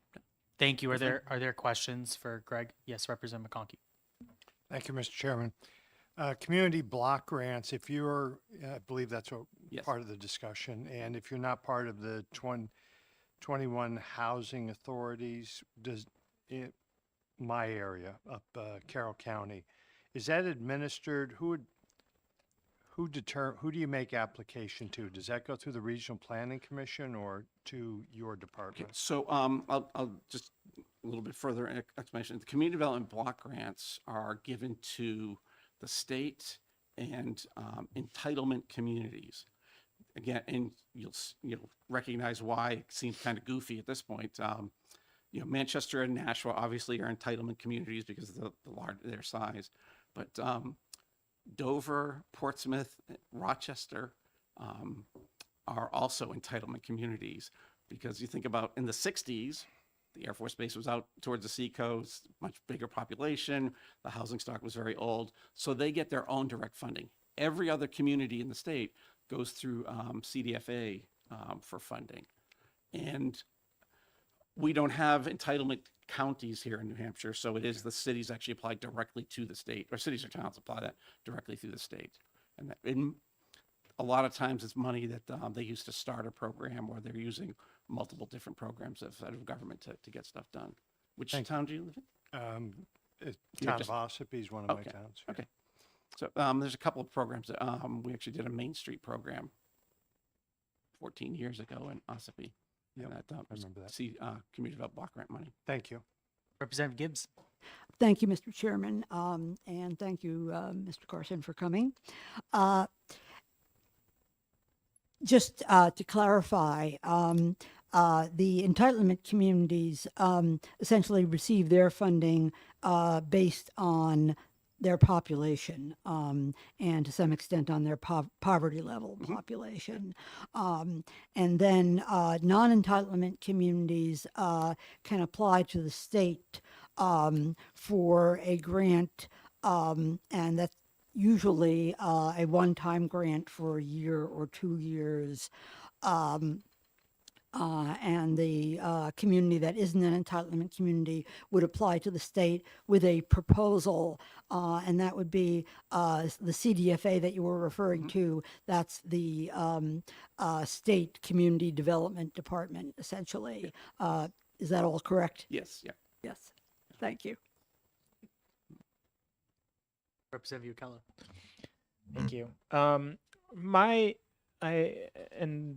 I hope the interest of the committee is mostly about barriers to housing in general. Okay. That whether that be development of housing, maybe even something that you might see about development of Section 8 housing, or just general housing barriers in general. Anything that you have that you see that from your experience is somewhere that we should look as far as trying to help alleviate or fix or incentivize what we describe as the housing crisis in New Hampshire. I meant to literally bring my HUD hat with me so that I could take it off and put it on the table and say, okay, what we're going to talk about is not an official representation of the committee. I am not allowed to actually, advocate policy or testify, or provide, testimony on either for or behalf of any kind of legislation. I will just kind of take my HUD hat off. I mean, I'm not going out of bounds here or anything, but I was zoning board chairman in Londonderry for a decade. I've been doing this for years. I was on the committee when we did manufactured housing, reinforced manufactured housing with the the first right of refusal. So I know a lot about housing. So I'm going to add a whole bunch of things here that, just don't generally revolve it just particularly in housing. The official thing position from HUD is that, the idea is to lower, one of our goals is to lower the barriers to development of housing. That's just a general, broad goal. Here in New Hampshire, the limits, and I'm going to use my own example, the limits are really so dictated by the communities, less so than the state. The state, it's got, broad general guidelines as to, building codes, things like that. But it's the communities themselves that actually have the largest influence. As I said, I was the chairman of the zoning board in Londonderry for a decade, and when I first moved here in the late 89, 90 timeframe, the housing market had just had another kind of downturn. And so being an active person in the community on the budget committee, and that we came up with the idea to actually go out and buy all of the development rights for all the apple orchards in Londonderry so that nobody could come in and build developments. Because we were trying to limit, the amount of money that the community would spend. We did that at the time because we thought that was the kind of the smart thing to do. We find, 20 years later, we go back and we're like, oh, wait a minute, we bought up all these development rights, and we've basically just driven up the cost of housing in the local community, and we've driven most of the development to be senior housing. So we ended up having, from a dollar and cents perspective, we end up building more expensive housing in terms of the town than we did had we not bought all those development rights. So it's zoning, it's the cities and towns, restrictive zoning. I actually think New Hampshire does a great job at zoning in general, but it's an easy thing to point the finger at when people are talking about the development of housing. If you saw the housing atlas that came out last week, I think there's some flaws in that, and you really have to understand, the zoning in each individual town, and just kind of a little more, more than just a cursory level of zoning in general, to understand, where I think the percentages they're using when they're narrowing it down based on what items they put in there are a bit, well, actually, I think some of them are far off, but the thing is, there's developable land, and there are communities that tend to have larger lot size, et cetera. But many communities have adopted or are looking at things like planned. I think it's planned urban development. I'll give you an example again. Londonderry, we have on our zoning, our building plan to develop communities where the lot size are as small as a quarter of an acre for single-family homes. We have a separate area, a separate zoning area for manufactured housing in the more older traditional sense of manufactured housing, where people think of mobile homes, versus manufactured housing that a lot of mobile home or manufactured housing parks are being replaced with, where they just bring a one-story ranch in two pieces and they plop it on the lot and on the foundation, so it looks like more traditional housing. And you talked with the Community Development Finance Authority earlier, so We did. so those are, it's really the community levels that have the, anything that kind of restricts housing, but there's still plenty of buildable land and lots here. Okay, so if you could put your HUD hat back on. Sure.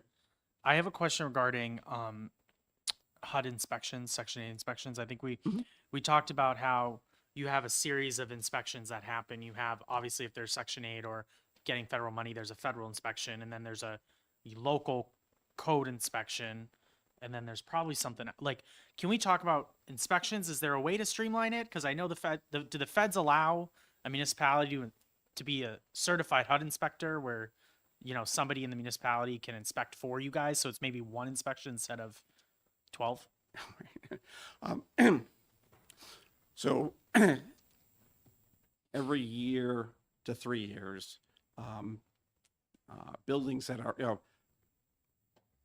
owners who have housing that are receiving funding for Section 8 have an inspection, a REAC inspection.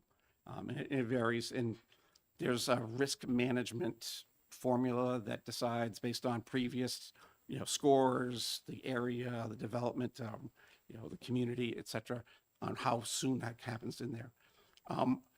HUD actually doesn't do those inspections. We actually pay private inspectors to do that work. And there is New Hampshire Housing Finance Authority and Keene Housing Authority, particularly by the lead of, with Keene in the lead. They have looked at trying to get a certified kind of inspection so they can combine those things. HUD would be fine, under HUD regulations, if the inspection that HUD is doing or is required, the REAC inspection is being done, it would not be a problem for the state or the town to accept that same inspection. The standards wouldn't be amendable. Would you say the standards for the HUD inspection are more stringent or less stringent than a municipal standards? That would be a hard one to just say off the top of my head because there's the a lot of inspections are- municipalities, right? But Right. But it's not just that, but the inspection standards, everybody's inspecting the same thing. As to what degree. I have actually seen where one inspector tried to fail a building because 5 apartments had little pinholes in the screens in the windows to allow mosquitoes in. At the same time, I've seen some housing that had mold and other stuff that seemed to be getting through inspections that shouldn't have been getting through. So the inspection standards, like appraisal standards, whether it's for a federal loan or state loan or a community bank, all are pretty much the same kind of standards. There's very little change in between those. so if I'm sorry to belabor this, if they're all the same standard, why do we have multiple inspections? Because the law requires multiple inspections, because we have state inspectors and federal inspectors. The federal government, as the funder, is always going to have inspections up, that are required by our standards. Think of it this way: the building codes. There's a national building code, there's a state building code, and then there's a community building code. Do you really need all 3? Well, normally it's all the enforcement that's done locally. It's the same thing here with a federal inspection. That's federal inspection for REAC, depending on how often they get it. You've got the same issue. You've got the building inspector in this particular community who's also given the same exact task to do the inspections. So you're required at the state level and you're required at the federal level, and the communities then inspect based on their particular building code in town. Okay. And that's why you have 3. Now, does it have to be 3? I think innovatively, you So, could have. argument, You have if you- the oversight of 2 of those 3. So, Well, if you would make a law or enable municipalities to adopt the HUD regulations, and then the inspector would inspect those regulations, and that would be satisfactory for state and local. Is that something the legislature has to enable, or? and actually, the legislature and this committee actually drafted and put forward to the House to do exactly that on manufactured housing installation standards. The committee had just adopted the federal regulation. Actually, the law was written kind of creatively, so it just adopts the current federal law on installation standards. Okay, thank you. Representative DiLorenzo. Yes, thank you, Mr. Chair. I just wanted to clarify what type of inspections you're asking about. Are you asking about the Section 8 voucher inspections in particular? Those inspections are from what I know, there's like 70 pages of things Right. that a landlord would have to follow. So Right. that seems like pretty strict, but I think, is there a different inspection that we're talking about? Yes, I think that our guest is referring to Section 8 building inspections for project-based Section 8. There's a big difference between, the voucher inspections and then the project-based inspections, which go from floor to ceiling, just every type of regulation you can think of on housing. Where your Section 8 voucher inspections are usually the unit and then limited common areas. So there's a huge difference, I think. So, Thank you. so again, I'm trying to make as broad as what we're trying to do. So, yeah, so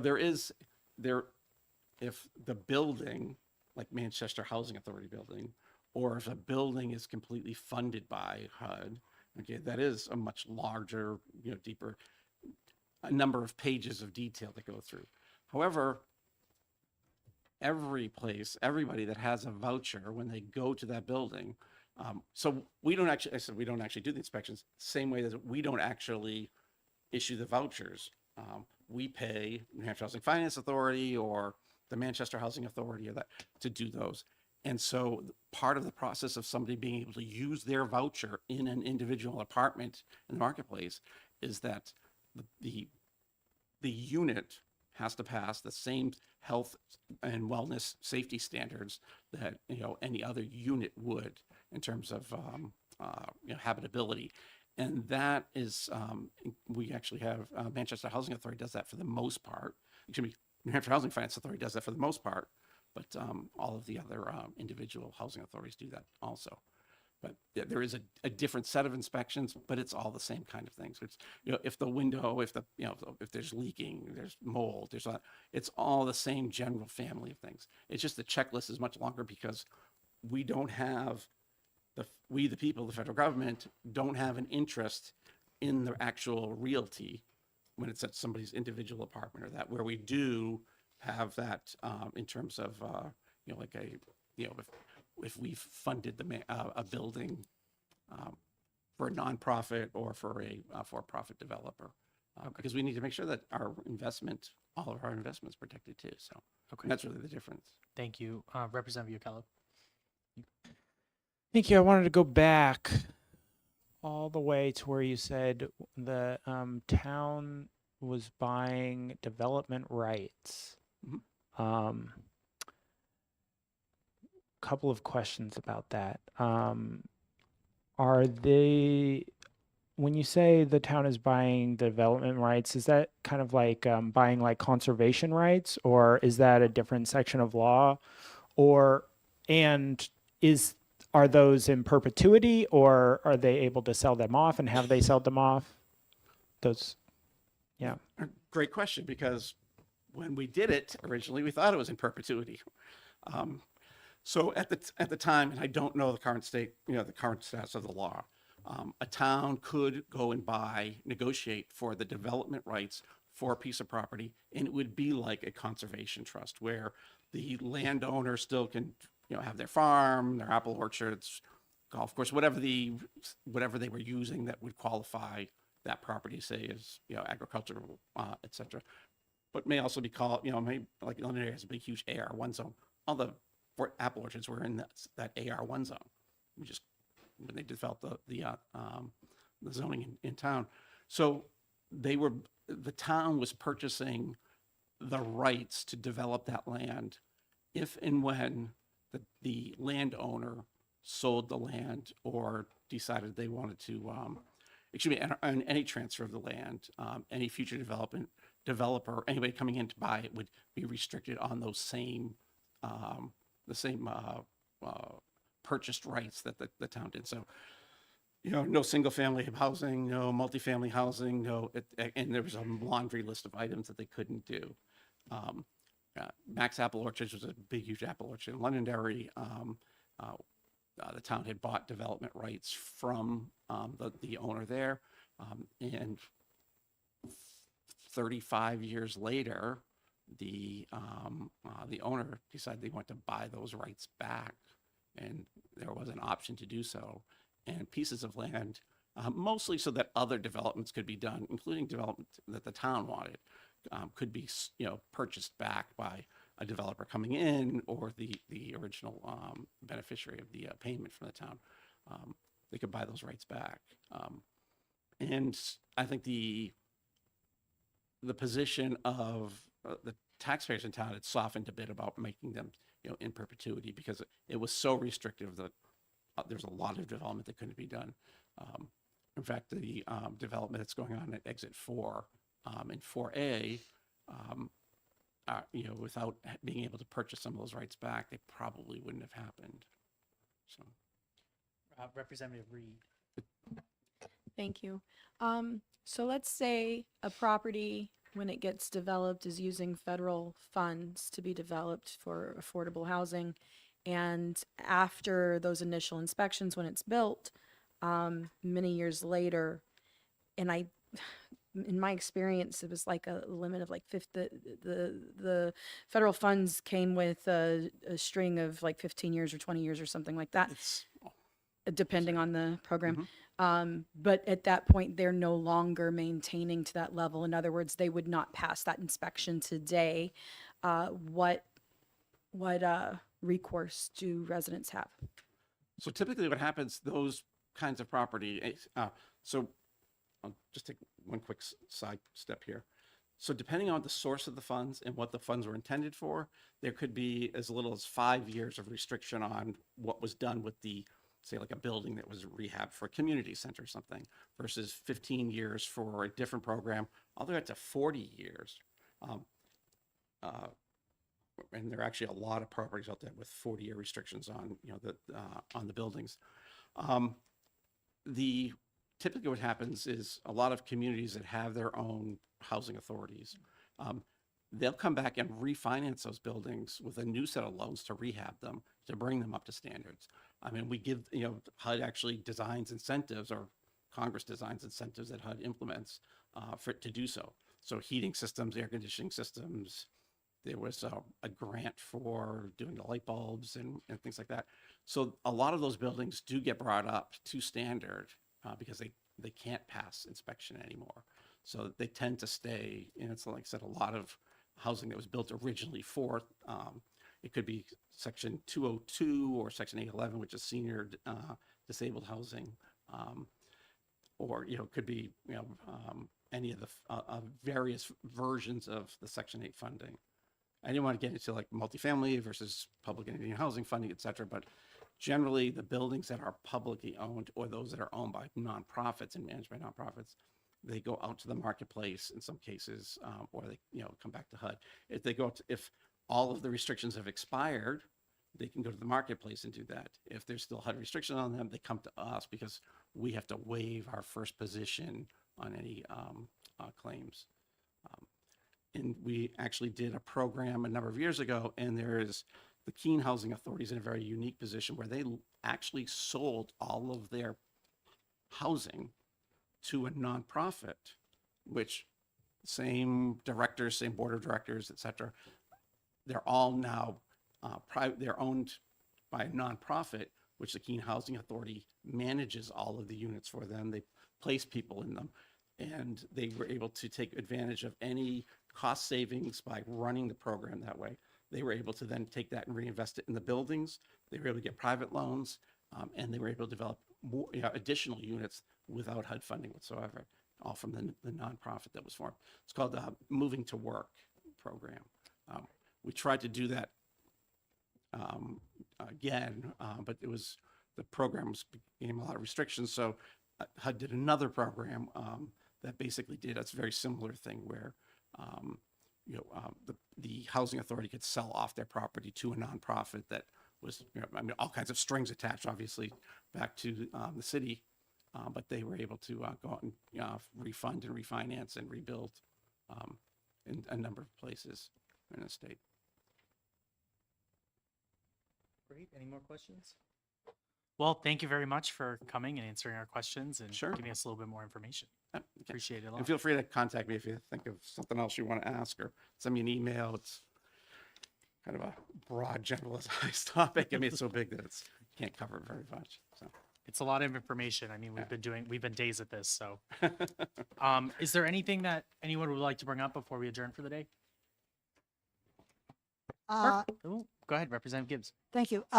Yes, I do just have a question. Are we going to have a presentation from a state engineer on things like septic leach fields and modern septic technology? Yes, my plan is to bring in DES at some point, but an engineer, not like the top level DES, but somebody that does the engineering. I think what we need is an engineer. That's what I was asking about. Thank you. Perfect. I also have distributed a section. some RSAs to you. One is regarding state and local building codes and collection of impact fees, as well as state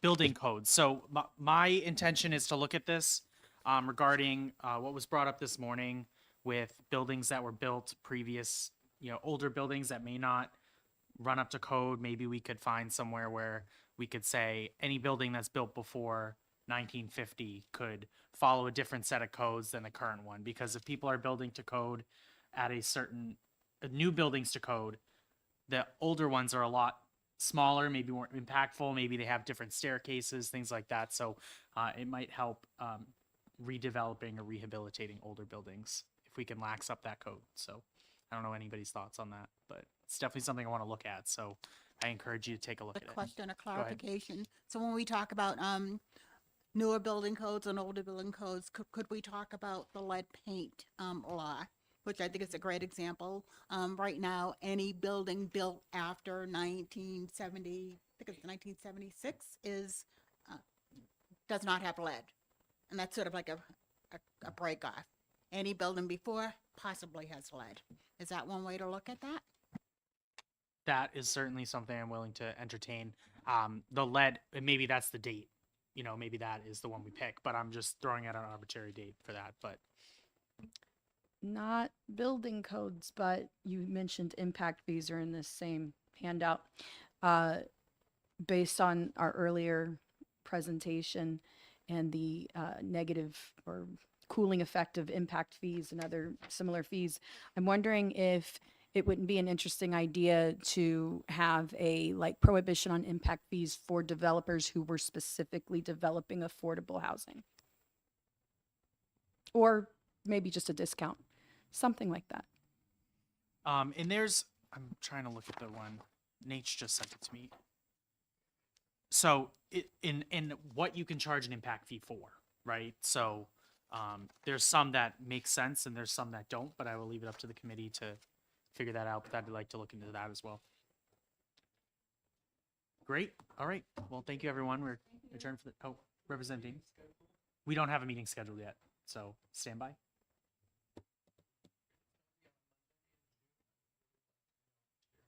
Okay. We will probably pick Tuesdays or Thursdays now that committees don't meet as frequently. We should have access to these rooms. Perfect. Thank you.